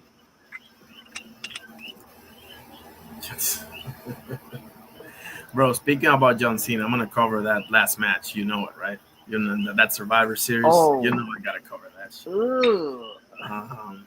No, I don't do it. Don't do it. Don't do it. I have to. No, don't do it. Oscar's feeling the pain, man. But man, listen, Goldberg was a little better. Yes, for sure. Like Goldberg, the thing with Goldberg is that he hurt people all the time. He was very reckless in the ring. Like I'm not going to go ahead and say that he did it on purpose. We all know about the Bret Hart situation, obviously. And and he almost broke the Undertaker's neck as well with that freaking suplex. Borderline. But it's like even the Undertaker said it's like because I was taking too much of the spotlight. When the Undertaker says it, you gotta go with it. I'm sorry, but the Undertaker is the GOAT. He's the ultimate GOAT.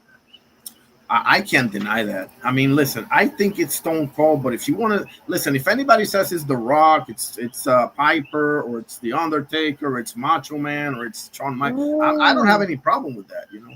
Let me ask you this: is Piper the GOAT underrated? It's either him or I think Piper it's it, bro. Because if you think of underrated, is that people that don't even think about it. And when it comes to the GOATs, people don't think about Piper, bro. That's true, and that's a disgrace, to be honest. But I don't think he's alone in there either. You know, Bret Hart comes to mind. Yeah. I mean, the thing is, bro, like Piper had it all. Bret Hart didn't really have it all, bro. It sucks for me to say because you see him in the ring and it's so polished, so clean, so perfectly executed, and then you see him on the mic and it's like you know, like it sucks, bro. If he had a little bit of microphone, I'm not saying the Rock level. If he had like the Miz level at microphone, I would be like, yeah, you're the GOAT. Because his wrestling was so damn good. But no, Bret Hart, you know, wrestling. I say even Booker T levels. Bret Hart, Ricky Steamboat, Kurt Hennig, Booker T, Kurt Angle, those are the GOATs in the ring. The Nexus. Bro, I can't say enough things about Kurt Angle, bro. I oh my goodness. Like I debated even with myself. I said Kurt Angle or Eddie Guerrero. Who do you? Hey, Smoochie, I think you tried to pull up, but I didn't see like the option to add you on stage. Pull up. If you want to try again, pull up. If you want to pull up, you know, try it again. I'll let you in for sure. Oh, I love Kurt Angle, Smoochie. I appreciate that. She said she loved Kurt. Who doesn't love Kurt Angle? Who's the Kurt Angle hater? Pull up so I can squash your head. At all. He was so good on the microphone, so underratedly good on the microphone, bro. For God's sakes. Edge Kurt Angle fight, bro. It was so good. Man. It's because Kurt Angle had it all. Eddie Kurt Angle, Randy Orton Kurt Angle, Edge Kurt Angle, Shawn Michaels Kurt Angle, which I think is the best Kurt Angle I've ever seen. Yes. Even better than Ric Flair Kurt Angle. For sure. And you know, I got one for you. The Iron Man match between Kurt Angle and Brock Lesnar, homie. Do you remember that one? That was a legendary match. It's because it comes back to the debate me and you had. It's like, you'd rather see Shawn Michaels in the 90s or Shawn Michaels in the return. Man. In the 90s, he wrestled everybody. And he wrestled the hell out of everybody. But in the return, he has Undertaker, best match ever. Ric Flair, best match ever. Eddie Guerrero, best match ever. Triple H, best match ever. John Cena, best match ever, bro. Shawn Michaels has it all. I ain't gonna lie. Ric Flair, he met Ric Flair. Nah, I don't like it. Ric Flair looked bad. There's Moochie, but it doesn't say, like, it doesn't give me the option. Like, I see you here, but give me a sec. Edit, man. Like, it doesn't. Can you hear me? No, she's not there. Like, I can see her here, but it doesn't give me the option. Oh, it says they will need. Smoochie, it says they will need to connect their mic/cam before you can add them to the stream. So something with like the mic. Yeah, why do you have connect your mic. Yeah. Just connect your mic. Just connect your mic. That's what I'm doing, Smoochie. But Iron, you cannot deny Shawn Michaels made Ric Flair look fire on that match. Yes. The retirement match. He made it look fire. He made it look better than anybody I've seen. But that's not the best rivalry Ric Flair had. The best rivalry Ric Flair had was three of them, and they're all from back in the day. Number one in, yeah, you know where I'm going with this. Number one to me is Ricky Steamboat, and that to me cannot be debated. For sure. No, Number, for sure. Yeah, Underrated. Severely for sure. Underrated. Yeah, criminally underrated rivalry. Creme of the crop, but severely underrated. Yes. And number two, a very close second, is Dusty Rhodes. You know, you remember I know you've seen the Hard Times promo. Come on now. Mm-hmm. Number two, Dusty Rhodes. Number three, Sting, bro, at WCW. Come on, man. I push Shawn Michaels over it. Over Sting? Okay. It's just because I've seen it happen. It's not nothing personal, but I've seen it happen. Okay, I can see that. The American Dream, yes, sir. Hard time, bro. The Hard Times promo, bro. I can't, and I'm not even a big Dusty guy, but that was a legendary promo, bro. Come on, bro. Yes, everything was. It was just perfect, bro. It was just perfect. It was. That's one of the all-time legendary promos that I've seen in my life, and that's saying a lot because I've seen basically everything out of Piper. I've seen a lot of Ric Flair. I've seen a lot of Stone Cold, a lot of The Rock. You know, the top dogs. What about this? But what you did to Elizabeth, it just makes me boil.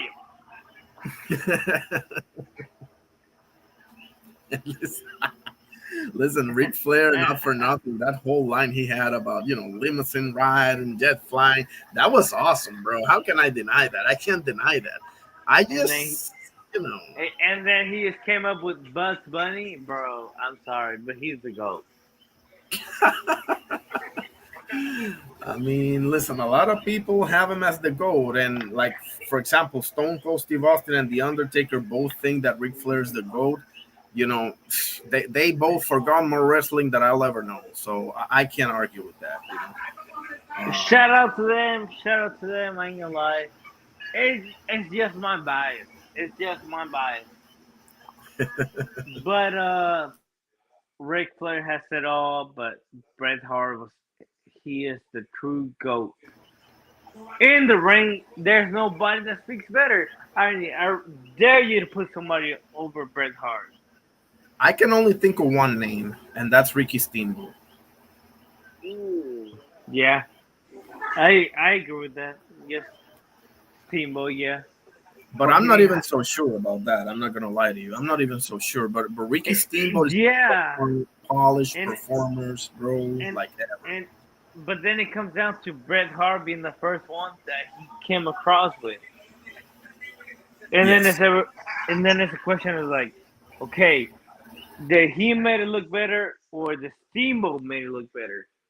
Which hardly ever Steamboat is even better than his companion. He's a great second, I ain't gonna lie. He's the best second in wrestling history. But he's not the number one. I can get there. Yeah, I can get there. I can agree with that. I'll still think about it. Because, bro, I followed a lot of Ricky Steamboat, and I'm not sure that I've ever seen a botch out of him. And listen, to be fair, I've never seen one out of Bret Hart either. So, it's either one or the other. That's basically what we're saying. Yeah, it's Cadillacs at this point, but like Bret Hart was to me, he's the GOAT. Bret Hart. He is the excellence of execution for sure. And because he couldn't even make his opponent look like a Cadillac, and then his opponent be wrestling, I don't know, a Steamboat, and then he looked like trash. Yeah, he will give you he could have me in there, and he will make me look good. That's exactly. Exactly.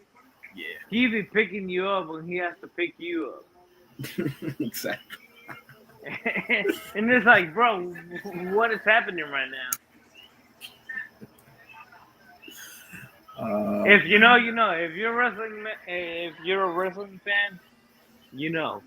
I'm a wrestling fan. You know, like, oh, Hogan, I am the king of the clouds. You know, I'm that kind of fan, but it's like, if Who's your favorite right now? Right now, who's your favorite? Ooh, very hard. But to me, Drew McIntyre. He's 2 or 3 for me. Number 1 to me right now is Gunther. Okay, I see why, but it's like, yeah, I see why, but it's like, it's because Gunther got more mic skills, honestly, but McIntyre is gonna go down. Honestly, just because I know you, Ernie, Gunther is gonna go down. No, McIntyre is gonna go down as in history as the Chad Gable of this era. I mean, that's a great point. And LB saying Superfly Jimmy Snuka. My goodness, what a name you just brought up, brother. I'm No, sorry Scotty for that. Too Hottie. No, but Superfly Jimmy's, bro. If you guys haven't seen Piper's Pit, you probably shouldn't see it, bro. But Piper's Pit with Jimmy Snuka is one of the most controversial segments in the history of wrestling. It's what made Piper what Piper is now, honestly. You remember what he did with the coconuts and shit, bro? Oh, you probably dude. shouldn't watch that shit right now. Yeah, you probably shouldn't watch it, but that's one of that's the thing. Like Piper, that's why I love Piper. Piper will do what nobody else would even consider to do, bro. That's why I love him. He pulled his pants down in live TV. That's insane. Piper's hit, bro. Piper's hit. Roman's and that I guy hate, right now. Yeah. And I hate the fact that his legacy is Ronda Rousey. Yes. Yeah, that's Vince, bad. I'm not gonna. Vince fucked up right there. I mean, I'm sorry. Vince dropped the bag in this. That should have been McIntyre. That should have been anybody right now. Jey Uso could have been right there. But the fact that Ronda Rousey is there is just disrespectful. Now, I've asked this question before, but I wanted to ask the people in the chat as well. Who has been done dirtier in the WWE? LA Knight, Chad Gable, or Killer Cross? You can pretty much flip a coin to answer that question, but without a shadow of a doubt, LA Knight's got to be number 1. Like, no. No. Come on, Oscar. You're going to tell me he didn't deserve that first Cody match against Roman? You're going to tell me they didn't cut the line on him? He didn't even deserve that Money in the Bank. But it's like, to me, and I'm not, it's just bias at this point, but it's like, you know me, I follow wrestling to the core, if you don't like bro. him, if you don't like him, that's fine. But let me ask you, I'll let you speak in a second, but I just wanted to ask you this before I forget. Have you seen a meteoric, just out of nowhere, rise like that since Daniel Bryan? Because I haven't. Yeah. Nobody foresaw that coming, bro. Nobody. Bray Wyatt, bro. I'm sorry, Wyatt was better than him. But Bray Wyatt didn't come out of nowhere like LA Knight did. Like you see what I'm saying? Like Bray Wyatt was the shit. You know, he was pulling up different characters and the Fiend, the freaking Firefly, Funhouse, and the this and the that. But LA Knight literally and Daniel Bryan, bro, they literally came out of nowhere and just took over, bro. And I'll tell you why. Because, and this is where my bias comes in. I'm sorry. I'm just like this. He turned his back on his family. Not me and you. Blood relatives. I'm sorry, but he turned. I'm sorry, bro. I love you to death. If you ever need a favor, I will be there for you. But if you tell me you turn your back on your family, I'm sorry, you ain't shit. I mean, we'll have to check that, but I mean, that's the question I'm asking is, bro, he deserved it, and you know that as well as I do. And listen, this business is filled with. Is that with the Brock people. Lesnar Money in the Bank? No, I'm talking about the first Mania that Cody, which don't get me started on that guy. That Yeah, Cody got. I think that's the first Lesnar Money in the Bank, right? Where I was like, that's the most useless Money in the Bank ever. Ever.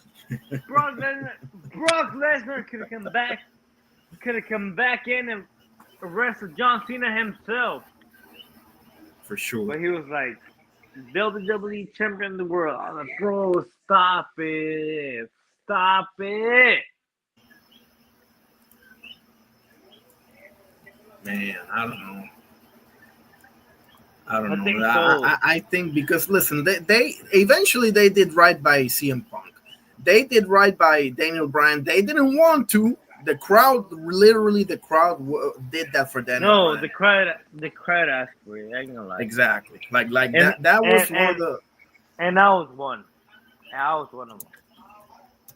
Exactly. Like that was a beautiful thing to see. I've never in my entire life, I've never seen anything like the Yes movement, bro. And LA Knight was that story, bro. LA Knight was literally not exactly the same, but bro, damn near exactly the same, that story. And people saying he's too old. Man, miss me with that crap, bro. He's ready. Time is now. Give it to him. Cody got a million chances, bro. Cody's young, bro. Cody's the son of a legend. He's the blah, blah, blah, blah, blah.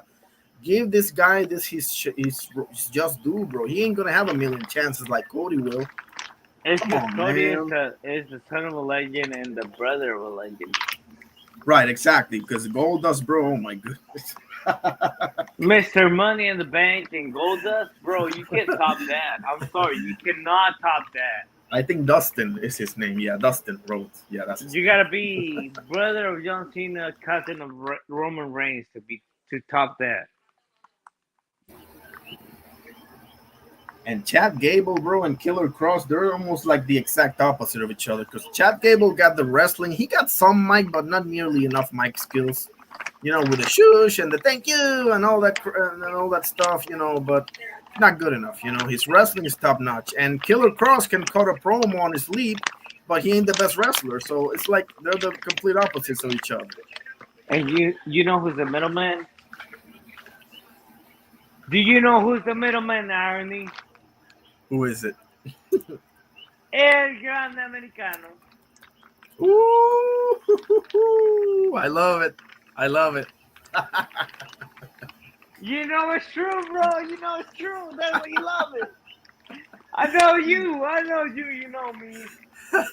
Inside and out. It is like, bro, El Grande Americano. Just say it.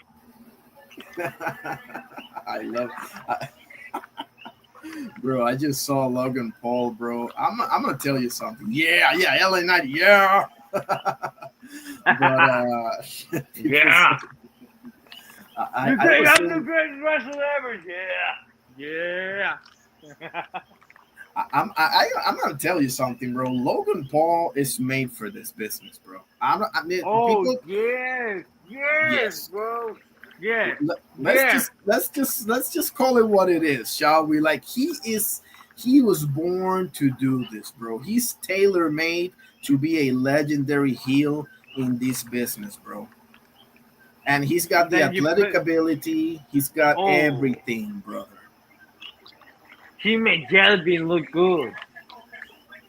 I'm telling you, bro. He'll make it rain out there. He already had like 5 legendary moments, bro. When he jumped off against Roman Reigns and did that selfie in the way down, I was like, holy. And when he clashed against Ricochet, like he already had legendary moments. So it's only growing up from here, guys. Whatever you feel about the man, his brother, whatever, for this business, bro, he is money. Okay? Yeah, he is. Yeah. He can talk and he can wrestle. So yeah. Logan got it for yes, sir.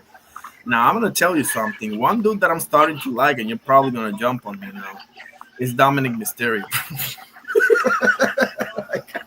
I hate it. You know, one of those cases that you hated somebody so much that you ended up liking them. I think that's my case with Dominic Mysterio. I ain't gonna lie, bro. Stop it. Stop it. He's a great villain, bro. He's a great villain. He'll get you angry. He'll get you upset. He'll get you wanting to beat the shit out of. That's what we're looking for, bro. Not for nothing. Yeah. Come on, LB. Don't be a crap. I know. The whole thing with Ray was really distasteful. I get it. But, bro, he pulled that shit off, bro. I was like, this kid on the inside must be scared to death, bro. Like doing this whole thing with his father, and you were a deadbeat dad, and this in front of everybody. I was like, bro, like I was starting to respect him. I was like, listen, I'm never gonna be with this, but I respect him. Not everyone has the balls to do this, bro. Not for nothing. That's the truth. That's why I like JBL so much. JBL had the balls to say shit and do shit that, bro, not too many people would, bro. Seriously, bro.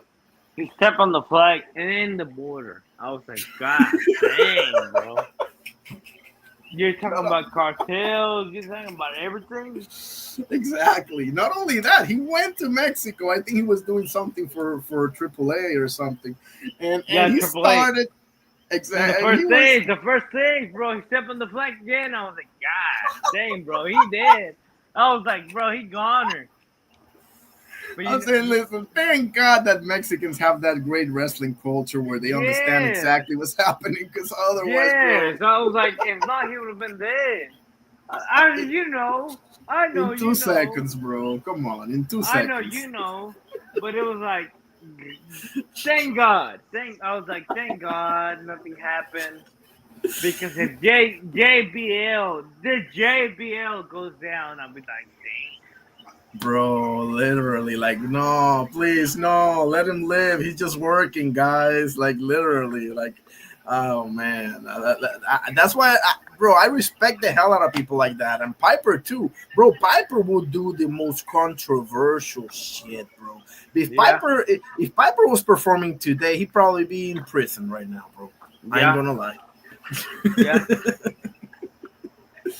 Like, oh man.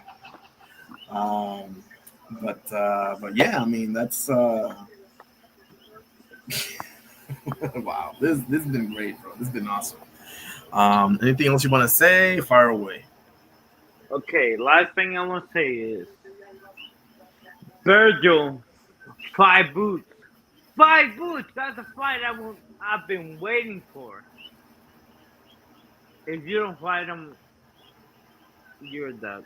I'm sorry, Ernie. But he's a duck. If you don't fight Virgil, and then you don't fight Backroom or a champion, you're a duck. And Ernie, the last thing I want to say to you is, oh yeah, brother. Let me come back, yeah. The cream rise to the top, yeah. It's a macho man. Glad to be back. Yeah. Bro, you got that shit spot on, bro. I ain't gonna lie. Bro, I'll be real with you, bro. It's not the easiest impression to do, and you're doing it, bro. Like, seriously. When the light goes out in Oklahoma, you know it's real with you. Yeah. Oh, yeah. Yeah. Oh. LB got a good question, bro. Listen, LB got a good question, bro. He's saying, who's the best tag team in wrestling history? You know, WWF or WWE? Oh, man. Let's get into this. Tony. I got the Road Warriors come to mind. Edge and Christian come to mind. Okay. The Dudleys come to mind for sure. I think Dudleys are the best. Dudleys, I mean, I wouldn't be mad at that at all. The Steiners come to mind. Steiners. Yeah, they were awesome, and they were one of the pioneers, you know. Yeah. Also, bro, not for nothing, the Rated RKO was really good. I'm probably the only person, LB, and Oscar that loved me some RK Bro. Like that was my favorite, bro. I'm not going to lie. You know. Oh shit! AJ saying, "What do you think about Bill and Devin wanting 10-ounce gloves for the fight?" Brian said, "Hell no." I mean, they keep coming with these things, right? They have like a million drug tests for being norm, and then Yeah. I don't know. Oh, the demolition, bro.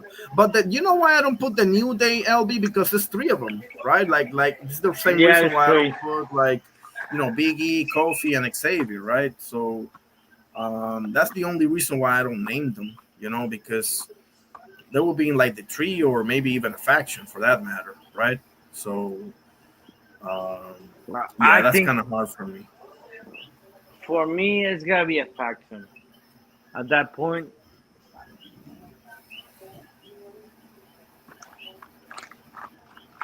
Demolition was really good. I can't believe I forgot. Undertaker and Kane had a great run, but it was very short too.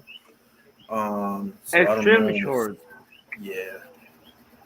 So I don't know if they don't really fit the bill like that. So nah. The Usos, the Usos were awesome. I'm gonna say the Usos are awesome. Oh, you heard it from Tay Jones on Just Do. Okay. They're top 5 to me. Man, 10 The ounces. Usos. That's fucked up. Say that again. Wait, give me. The Usos are top 5 for me, at least. Which one? Yeah, let me give you my top 5, because one is gonna be damn near impossible to choose. So top 5 in no particular order. Okay, I'm just gonna give you 5, and then maybe we can do order. Okay. Edge and Christian gotta be there. Yeah. The Dudleys gotta be there. Yeah. Then the Road Warriors, the Road Warriors gotta be there. I'm not gonna lie, I can't live them out.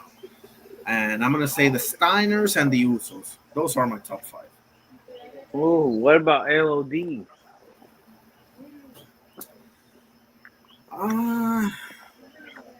But and they went for the Legion of Doom, and sometimes they went for the Road Warriors, right? Or are those two different things?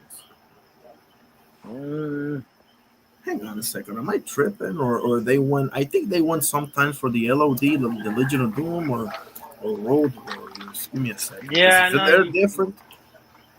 No, you're right. You're right. Okay, yeah, there it is. Same legendary yeah. The Hawk and Animal, yeah. There it is. Awesome. Yeah, I want to make sure I didn't leave either of them out. So yeah, yeah. Bill is always playing games. AJ, forget about that. He can be entertaining as holy hell when he said Bitchinson and all that, but he can be a crapper sometimes as well. So I would say that. I would say LOD or Road Warriors. The Steiners, the Usos, the Dudleys, and Edge and Christian. Those will be my top 5.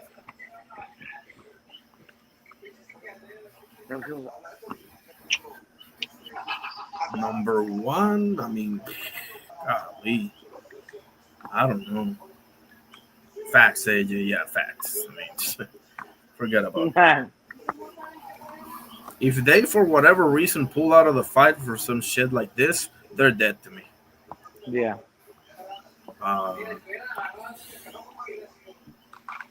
Trying to think, because I mean, rated RKO, yeah, but that was pretty short as well, so I can't really get there. That was damn short. Yes. But all right, Ernie, I gotta check out. I'm sorry, but I appreciate you, brother. Nah, I love you, man. I love you too, brother. Appreciate you, and we'll see you soon for sure. Stay safe. Hell yeah. God bless. Stay wrestling. Hey, bro. Stay wrestling. That's all I'm gonna say. Survivor Series night. If you ain't doing nothing, go swing by my channel. I'm gonna be calling that for you. Hell yeah, Survivor Series. Oh yeah. But all I gotta say is stay wrestling. That's all I gotta say. You know what it means. I know what it means. Star wrestling. Yes, sir. Hell yeah. My guy, Oscar Perez. Bro, what a great conversation we just had, bro. Unbelievable. We went through boxing, the UFC, wrestling. I mean, we all over the place here. And we'll make it rain all day long. God bless my brother Oscar Perez for pulling up and having an awesome, awesome conversation with me. That's my brother right there. Um, Man, we went through it all, huh? LB, I was about to ask you what's your top 5. Demolition, Road Warriors, Hardy Boys, Usos, and that's 1, 2, 3, 4. What's the 5th?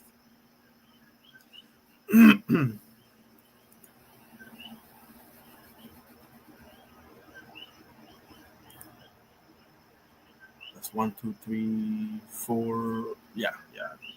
New Day. Okay, if I put the New Day in there, that's fine. That's awesome, bro. Like Demolition, Road Warriors, Hardy Boys, Usos, and the New Day. You know what my problem is with the Hardy Boys, LB, as awesome as they were.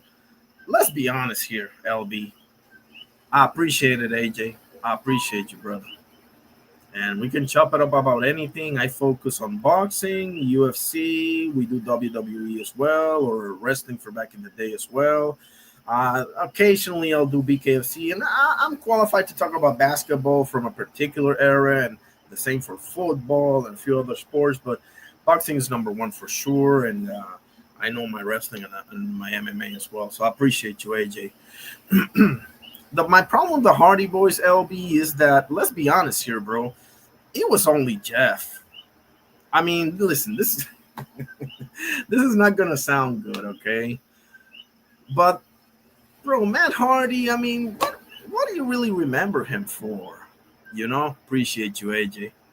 Yeah, I mean, listen, like I said, we can talk about anything here, my opinion on this, on that, whatever the case may be, I'm damn near every single night around, I don't know what time is right now on your space, but where I'm located is 12:03 a.m. rather.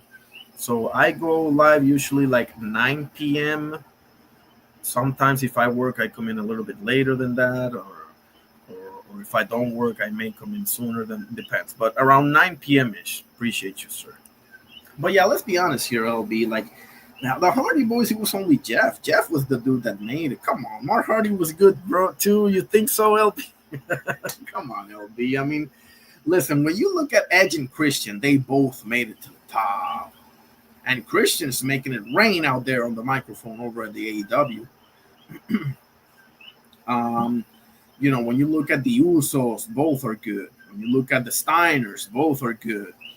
The New Day, all of them. Well, Xavier, not so much in my opinion, but Big E was awesome, and Kofi, bro, legendary moments. Come on, the Royal Rumbles that he was like doing the handstands, and not to mention the Kofi Mania, obviously. So, I mean, but what?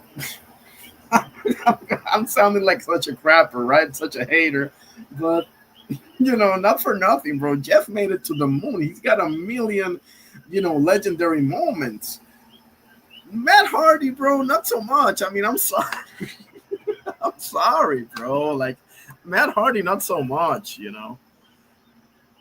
listen, I sound like such a hater right now, right? But it's the truth, bro. I mean, what do you want me to say?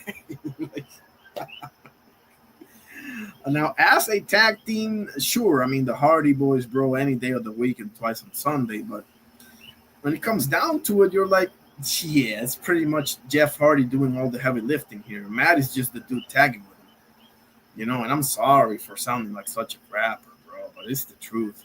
Even you remember when the Rock team with Mick Foley for a while, the Rock and Sucker. I forgot to mention that to Oscar. That was actually pretty good tag team, the Rock and Sock connection. If you remember that, they couldn't be more different. The Rock and Mick Foley, right? They couldn't be more different. But they both got to the top. They both made it happen. And listen, if you come close, I'll give you that. It's not like you have to make it to the top, but if you are right there, if let's say that you were like an LA Knight, where you were right there to the top, like I can live with that, but what the heck have you done? TNA champion 3 times. I mean, LB, listen, not for nothing, bro. That's like saying you won the basketball championship in Thailand 3 times. I mean, I'm sorry. Listen, TNA has had its moments. They had the Kurt Angle, the Perk Angle era, and the the AJ Styles, and then they've had their moments. Okay, so I don't want to. I like ECW champ. Okay, maybe I'm going off the rails here, but I mean, you still didn't do shit in the big time, bro. Like, come on. And I know that if you remember, bro, one of the more tense feuds of all time, and one of the realest feuds of all time, like really, this was one of the feuds that had me really like worried. Like I thought something could happen here, and that was Edge versus Matt Hardy. You remember that because of that whole Lita situation? That was, oh boy, like United States champ. LB making a case for Matt Hardy, bro. I'm not going. Listen, I'm not saying he was trash, but he didn't do anything. Like wrestling is about legendary moments. Yeah, I'm from Puerto Rico and I live in Puerto Rico as well currently. AJ. Yep. I mean, give me every single one of those dudes. I can think right now.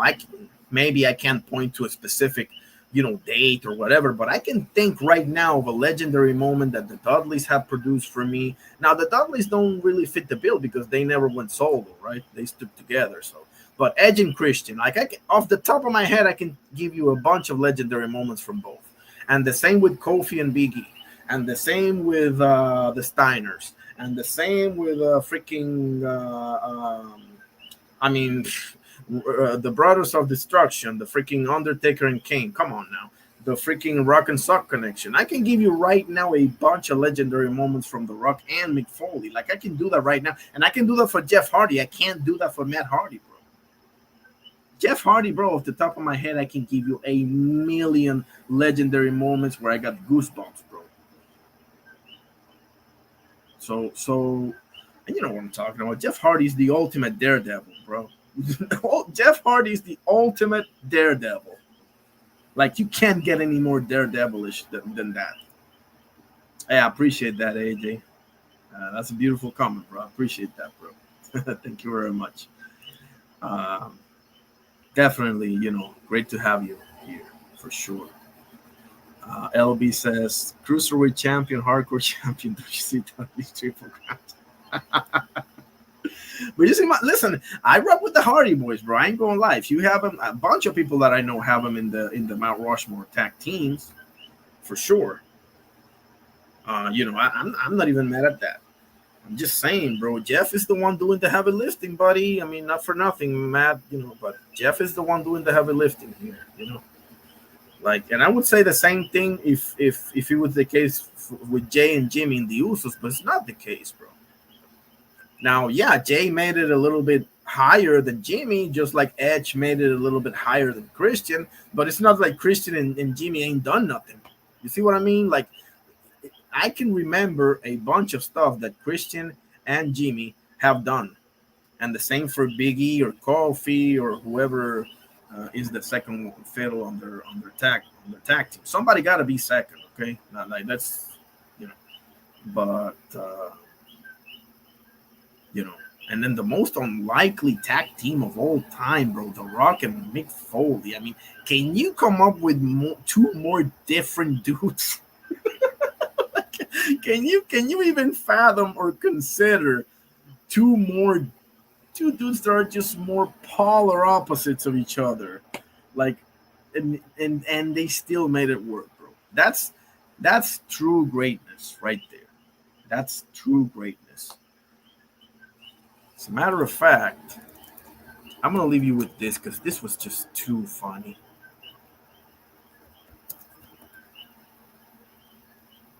Because this was too funny, bro. Oh shit! I'm gonna get shut down if I show this. God damn it. Okay, here it. Here it is. Give me 1 second. Yeah, here it is. Bro, this is to die laughing. This is Mick Foley at his finest. Let me share. Oh, give me a second. Let me put the thingy here about the disclaimer so I can cover my backside. Okay. This is educational purposes only. I'm not monetized or anything like that. Okay. See the banner right there. Okay, good. All right, let's go. Let me show you this. This is one of the funniest things I've ever seen in my life. One second. How does that make you feel? Well, the Rock. It doesn't matter how it makes you feel.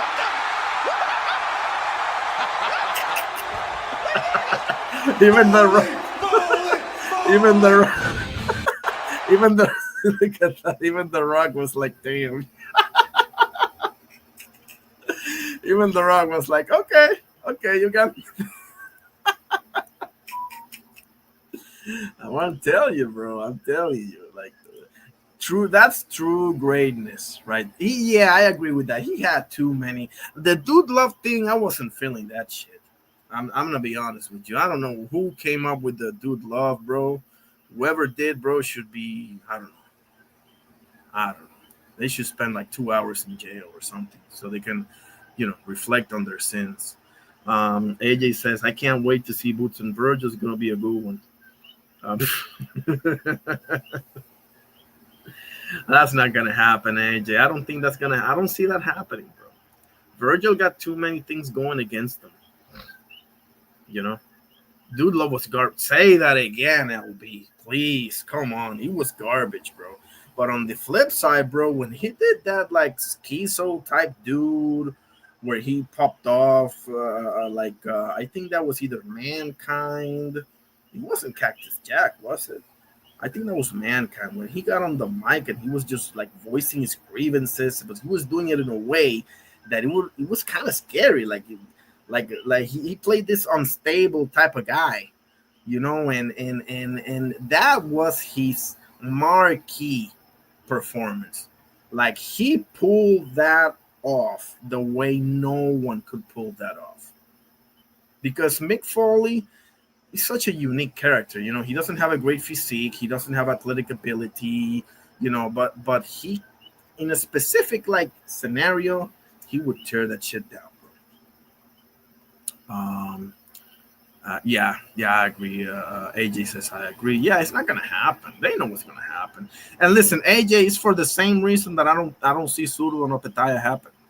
Exact same reason. They know. Oscar knows exactly what's gonna happen in that fight, bro. Boots will whoop in a close fight, bro. You're even more generous than I am, because I don't see Virgil doing jack in that fight, bro. The only person in that division that can give Boots trouble, I'm not even saying beating Boots, that can give Boots trouble is a polished Sander Sayas. I said it. Sander, he wouldn't even give him trouble right now. Sander needs a year. He needs this fight right here with a boss. Get you a voluntary or maybe Amanda or whatever, something like that.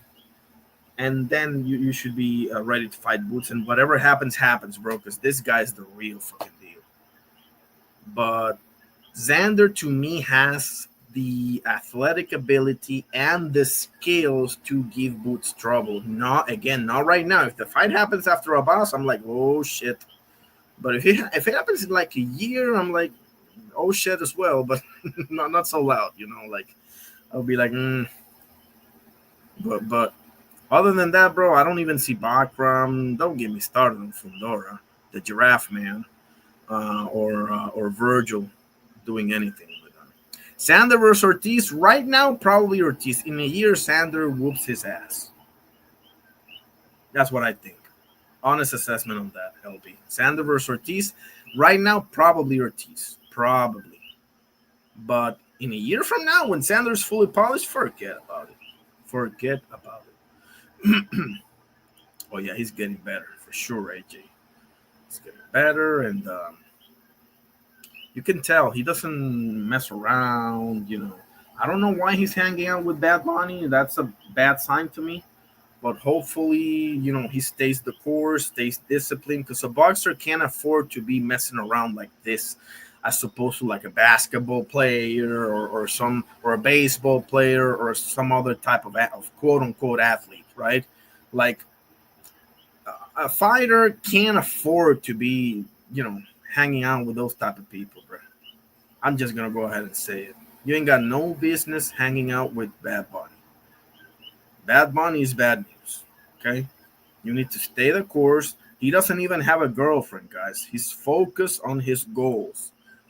That's the sacrifice that I'm not saying you don't necessarily need to have a girl. Okay, that's not what I'm saying. What I'm saying is those are the sacrifices that you have to do if you really want to accomplish your goals. Okay, so you ain't got no business hanging out with no singers, with no rappers, with none of that, bro.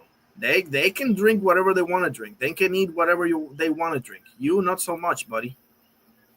You not so much. And if you don't get there, they're already there. They already got their money. You're building yourself to get there. So, okay, it's one thing if you want to hang with them after you got undisputed and all this money and you got your legend status. Have at it, bro. Do whatever the heck you want. I would do the same thing if I was in your shoes. But while you're in the stage that you're still getting there, I know he's a champion already, but you're still making your name, bro. You want to be a Puerto Rican legend. You want to be in there with the Titos and the Cotos and all the rest of the usual suspects, right? If you want to be in there with them, like, bro, when did you see Cotto partying and fooling around when he was like in his fighting days? When did you see Tito doing that shit? There's a pattern here. When did you see Ivan Calderon doing that shit? When did you see, Camacho is a different story. He was a hothead, but, usually you don't hear shit about any of them. It's like Marvin Hagler said, I take myself to jail when I'm training this because I have to, bro. I can't be all smiles and this and that and whatever and surrounded by a million chicks. Like, bro, it's going to get to you, bro. It's a temptation world. And once you lose that shit, bro, you can't just get it back, bro. Like, just protect yourself, bro. Protect yourself. You don't need to be hanging out with no people like that. They don't eat what you eat. They don't drink what you drink. They can go out there and be partying until 5 a.m. and do whatever they want because they don't have to get up and run the next day. They don't have to get up and spend, 2 hours in a boxing gym. They don't have to do sparring. They don't have to go on a diet. They don't have to make weight. See what I'm saying? They don't have to do any of these things. You do. So you need to surround yourself with people like you or like-minded as you are. That's what you need to do. Otherwise, you're going to be another Felix Verdejo, where you had everything and started surrounding yourself with the wrong people, and lo and behold, you're sitting in a jail cell right now. Congratulations. Nah, bro. We don't need another one. Subriel, that's my boy. LB says facts. Facts, LB. Feel me? Like, do that shit, bro. You got the rest of your life to do that shit. You don't have the rest of your life to do this. You don't have the rest of your life to do this. You have the rest of your life to fool around and party around and meet and be with however many chicks you want to. For that, you have all the time in the world. For this, you don't. For this, you don't. Okay? So, yeah, I love me some Subriel. I love Subriel. That's my boy. That's El Orgullo de Maternillo, de Fajardo. That's like Northwest. That will be, if I'm comparing it with like the USA map, I would say it's like Vermont or something, right? Like just on location, if you're looking at the map, right? That's where he's from, and he's fighting over in New York, right? They're fighting Dalton Smith, so we'll see how that plays. I see him winning. I was kind of disappointed I didn't get the Puello rematch, but then again, Puello has been coming off of how many split decisions? Coming out of Gary Antoine Russell. That was a split that I actually thought he won, so I had no problem with that. But the Sandor Martin fight, not so much. Close fight, tough fight to score. I thought Sandor edged him out, but Man, Sandor Martin's been robbed so many times, bro. I'm about to call him. I'm about to call Sandor Martin. I'm about to call him Pernell Whitaker, just on how many times he's got robbed already. You think Dalton wins, man? It's gonna be interesting. It's gonna be interesting. I'm gonna see. You know what, LB? You just reminded me. I gotta check Dalton Smith because I've been checking Sam Noakes a lot for the Abdullah fight because obviously sooner it's coming up in what 2 weeks. But I need to check me some Dalton Smith, bro. I gotta do that. I haven't checked him out too much. That's my bad. But I'm gonna for sure. You guys already know. I'm gonna for sure do a breakdown of that fight. I mean that's coming up on what January or whatever. So, and I'm gonna do a breakdown of each and every November fight. I mean the Bam Rodriguez versus Puma Martinez. I'm gonna break that down. I'm gonna break down obviously the main event, Haney Norman and Abdullah and Sam Noakes. So I'm gonna do a breakdown of each and every one of those fights, and then I'm gonna get into Dalton Smith and everything. Oh really? Okay, so he's similar to Sam Noakes. Interesting, because Sam Noakes, for what I've seen a lot of him lately. For what I see, he can crack. He got the heart. He got the pressure. He doesn't necessarily have the footwork or the skills.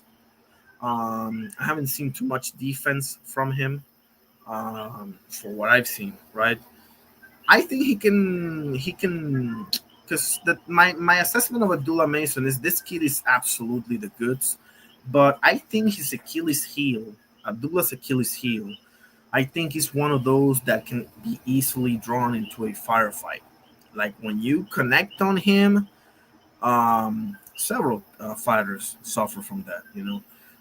They're boxing you, they're whooping your ass, but all of a sudden you touch them, and they're like, okay, I got to get this back, and all of a sudden they're fighting your fight for you. So that's my only concern for Abdullah in this fight. Yes, he might get dropped. Yes, I can see that too, LB. I can see him coming back and winning by KO just like he did against Johan Vasquez. AJ says, have no confidence in team. None whatsoever. I would add whatsoever to that. None whatsoever, I would say. For sure. Yeah, I mean, he doesn't do himself any favors. Nah. I don't believe the Stevenson fight is going to happen, but I hear that they're like close to signing and whatever. So if it happens, I'm going to be shocked, bro. Because I'm like, bro, you're losing this fight, right? Ain't no way in hell that you're beating Shakur Stevenson. Like, I don't see it. The only thing you got going for you is the weight, and I'm not even sure it's really not. You struggle with Sandor Martin, to say the least, because Sandor Martin really beat your ass, okay? He dropped you and everything. So you struggle with Sandor Martin. Listen, bro, that Loma win, it happened. Let me just leave it at that. It happened. The Loma beats. They fight 10 times. Loma beats him 9 out of 10, bro. Everybody knows this. And the Josh Taylor fight. Come on, bro. Seriously. I mean, listen, Josh Taylor. I love Josh Taylor, but that was the scraps of Josh Taylor, bro. And Steve Claggett got you in deep shit. And you struggled a lot with Jermaine Ortiz as well. You see where I'm going with this, right? Like, Shakur Stevenson, like, he ain't going to fight like he fought William Cepeda. I don't think he's ever going to fight that way again. He shouldn't, in my opinion. He should just do his thing, and whoever doesn't like it or think it's boring, well, tough shit, bro. Tough shit. I'm not going to, you're not going to turn into George Foreman overnight. That doesn't happen. But yeah, I still got Mason winning. I think Mason, bro, like the sky's the limit for that kid, bro. Listen, Abdullah Mason at 35, Moses Itama at heavyweight, Osleis Iglesias at 168, Joanly Feliciano Hernandez at 160. Remember that name.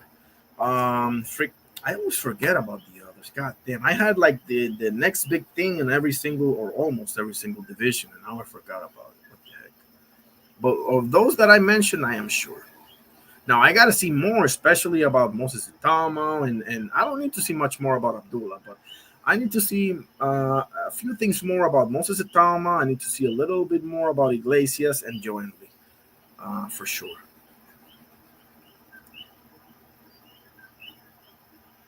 Oh, yeah. AJ saying Mason will be better when he go up in the weight. I believe so too. He will be even more dangerous. Yeah, 140 over there. Oh boy. Yeah, because Kid Austin ain't getting in the ring with him, right? You know that, AJ, right? Kid Austin ain't going to go in the ring with Abdullah Mason. You know this as well as I do and as well as he does. And Mama Holyfield knows this as well. LB says, Tio and Shakur are going to be boring. Yes. It's going to be kind of like the Tio and Barbosa, but Barbosa on steroids, Shakur's going to play with him, and Tio, nah. I'm going to be honest with you, bro. I'm not even interested in that fight. I'm not even interested. I'm not. Tio got to either unify or get in the ring with Keyshawn or even Alfredo Ojo Santiago, who's been number one forever. The Dominican kid. He's pretty good. Check him out if you haven't. Alfredo Ojo Santiago. Or unify. Subriel wants that ass. Tio. Subriel wants that ass. And actually, and what's funny is that Subriel is probably his most favorable matchup of them all. That's the type that Tio excels against. The come forward, the pressure guys. That's the perfect style for Tio. Now, I would prefer to see Subriel versus Pitbull. Subriel and Pitbull, to me, is the fight. Mexico and Puerto Rico, they both fight only one way. Guarantee war, guarantee firefight, guarantee everything. That's fact. I'm telling you. Subriel versus Pitbull, and Pitbull, not for nothing, I got to give it to him there because one Puerto Rican streamer was interviewing him, and he said, listen, I want to be in those Mexico versus Puerto Rico fights that are remembered, we all remember, Chavez Camacho and Wilfredo Gomez versus Salvador Sanchez, and he mentioned a few more, and I want me and Subriel to be that fight, I don't think so, LB, but it was close enough. Like Oscar was here on the panel. He agrees with you. He had Puello winning, but everybody had it really close, and so did I. I just saw it's a real way.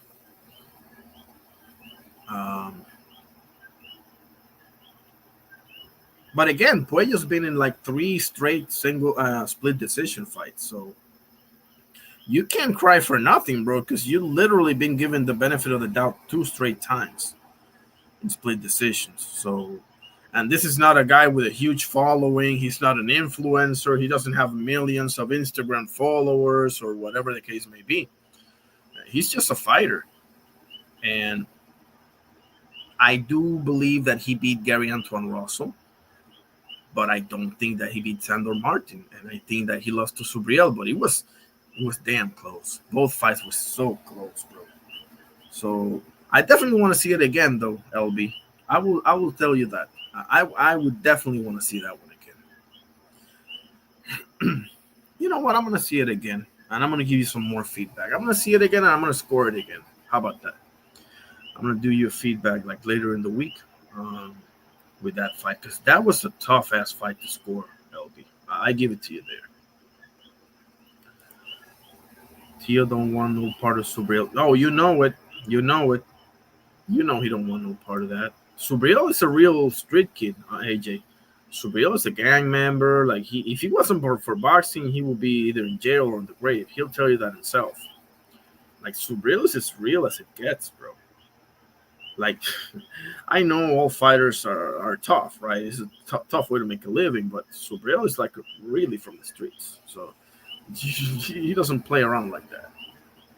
I know that for a fact. So LB says me too. Yeah, it was a tough fight to score, bro. It's one of those fights, bro, where I do not want to be a judge. I'm not gonna lie. It's filled with swing rounds, bro. Just filled with swing rounds. Who overrated? Subriel, you think, or who? LB. Who do you think is overrated? Subriel or Tio or who?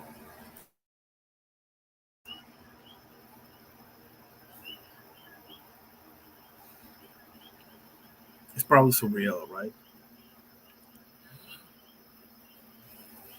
But why is that though? What do you think so? Because he's not very complete as a boxer, or he only fights one way, or what makes you say what how do you how do I say this? What makes you think that? You know, because I mean, is it the Liam Paro loss? Is it the let's see what else he got? He beat Venezuela. He beat Sloppy. Okay, okay. Yeah, I mean, okay. So I see what you're saying. Like, you see quite a few flaws in his way of fighting. I can't necessarily disagree with that. I think Subriel is one of those dudes that he just prefers this particular style, and he's trying to like perfect it as opposed to add layers to his game. I guess that's an approach, right? Like, you can either try to cover the whole, all of the aspects, or you can just become a specialist at something, you know, kind of like a Pitbull Cruz or someone like that, you know. Too wild. Yeah, I agree. I agree. And listen, to be fair, LB, I was highly critical of him for two things. Now that's not the case anymore because on the case of the Puello fight, he fixed that. But the number one problem that I have with Subriel is that he started way too slow. On his fight, he starts way too slow.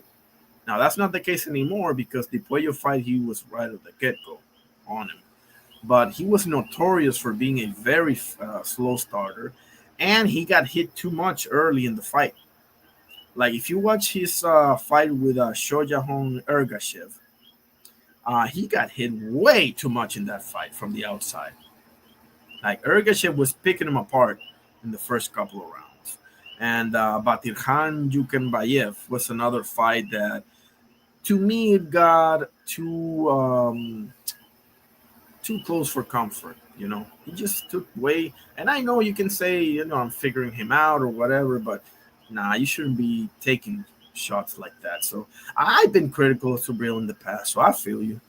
AJ says too is emotional. Yeah, and his father is more emotional too.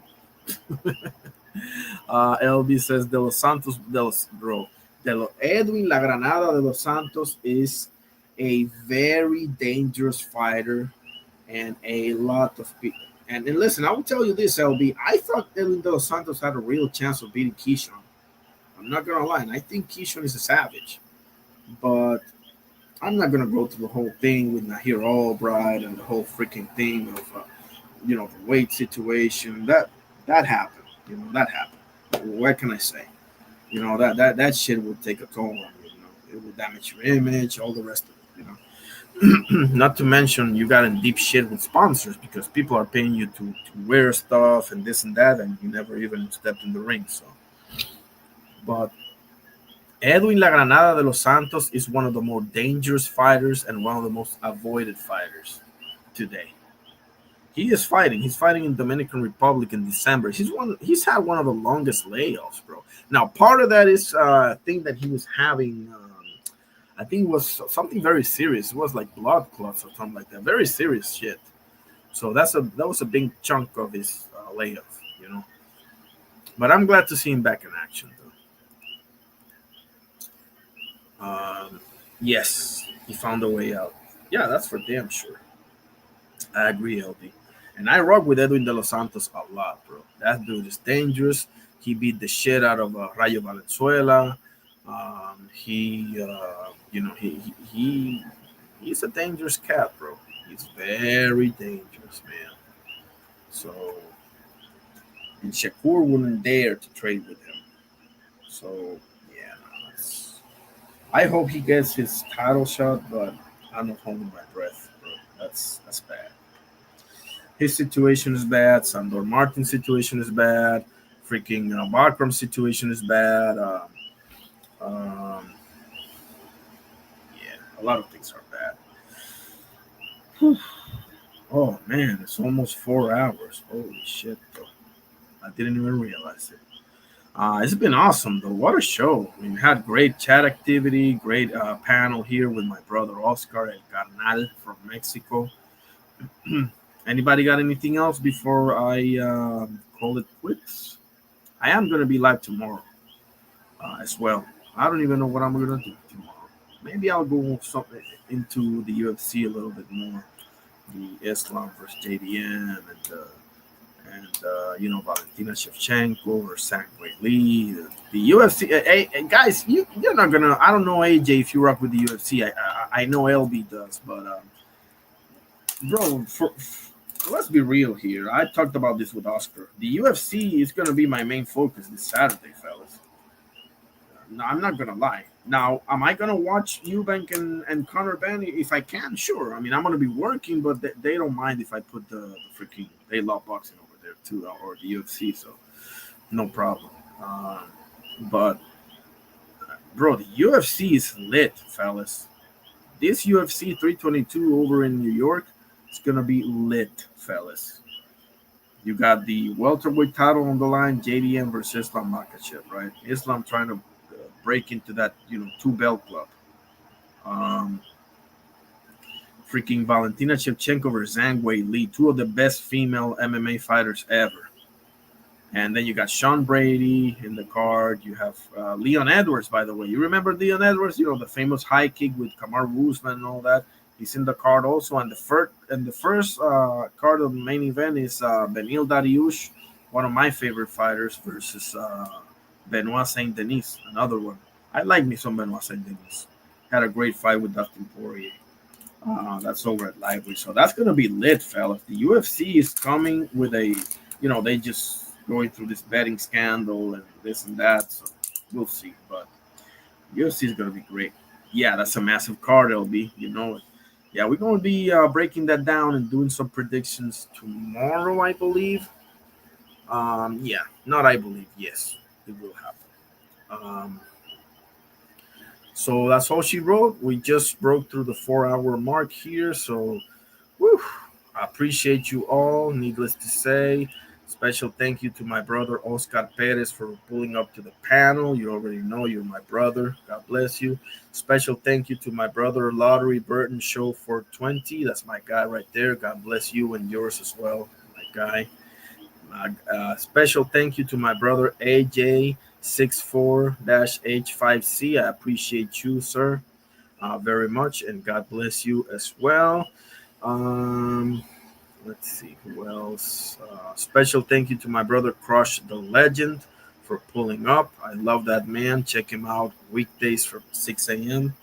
A lot of great wisdom, a lot of great boxing knowledge. Special thank you to my beloved sister Smoochie for pulling up. There she is. Special thank you to my brother Mike Masick for pulling up as well. That's my guy right there. Let's see. Cass Sports, the Boxtorian. Thank you for pulling up. That's my guy right there. Make sure you check if you want to learn boxing history and different aspects of boxing. Cass Sports, the Boxtorian. Look him up. I'm gonna put it in the chat like this.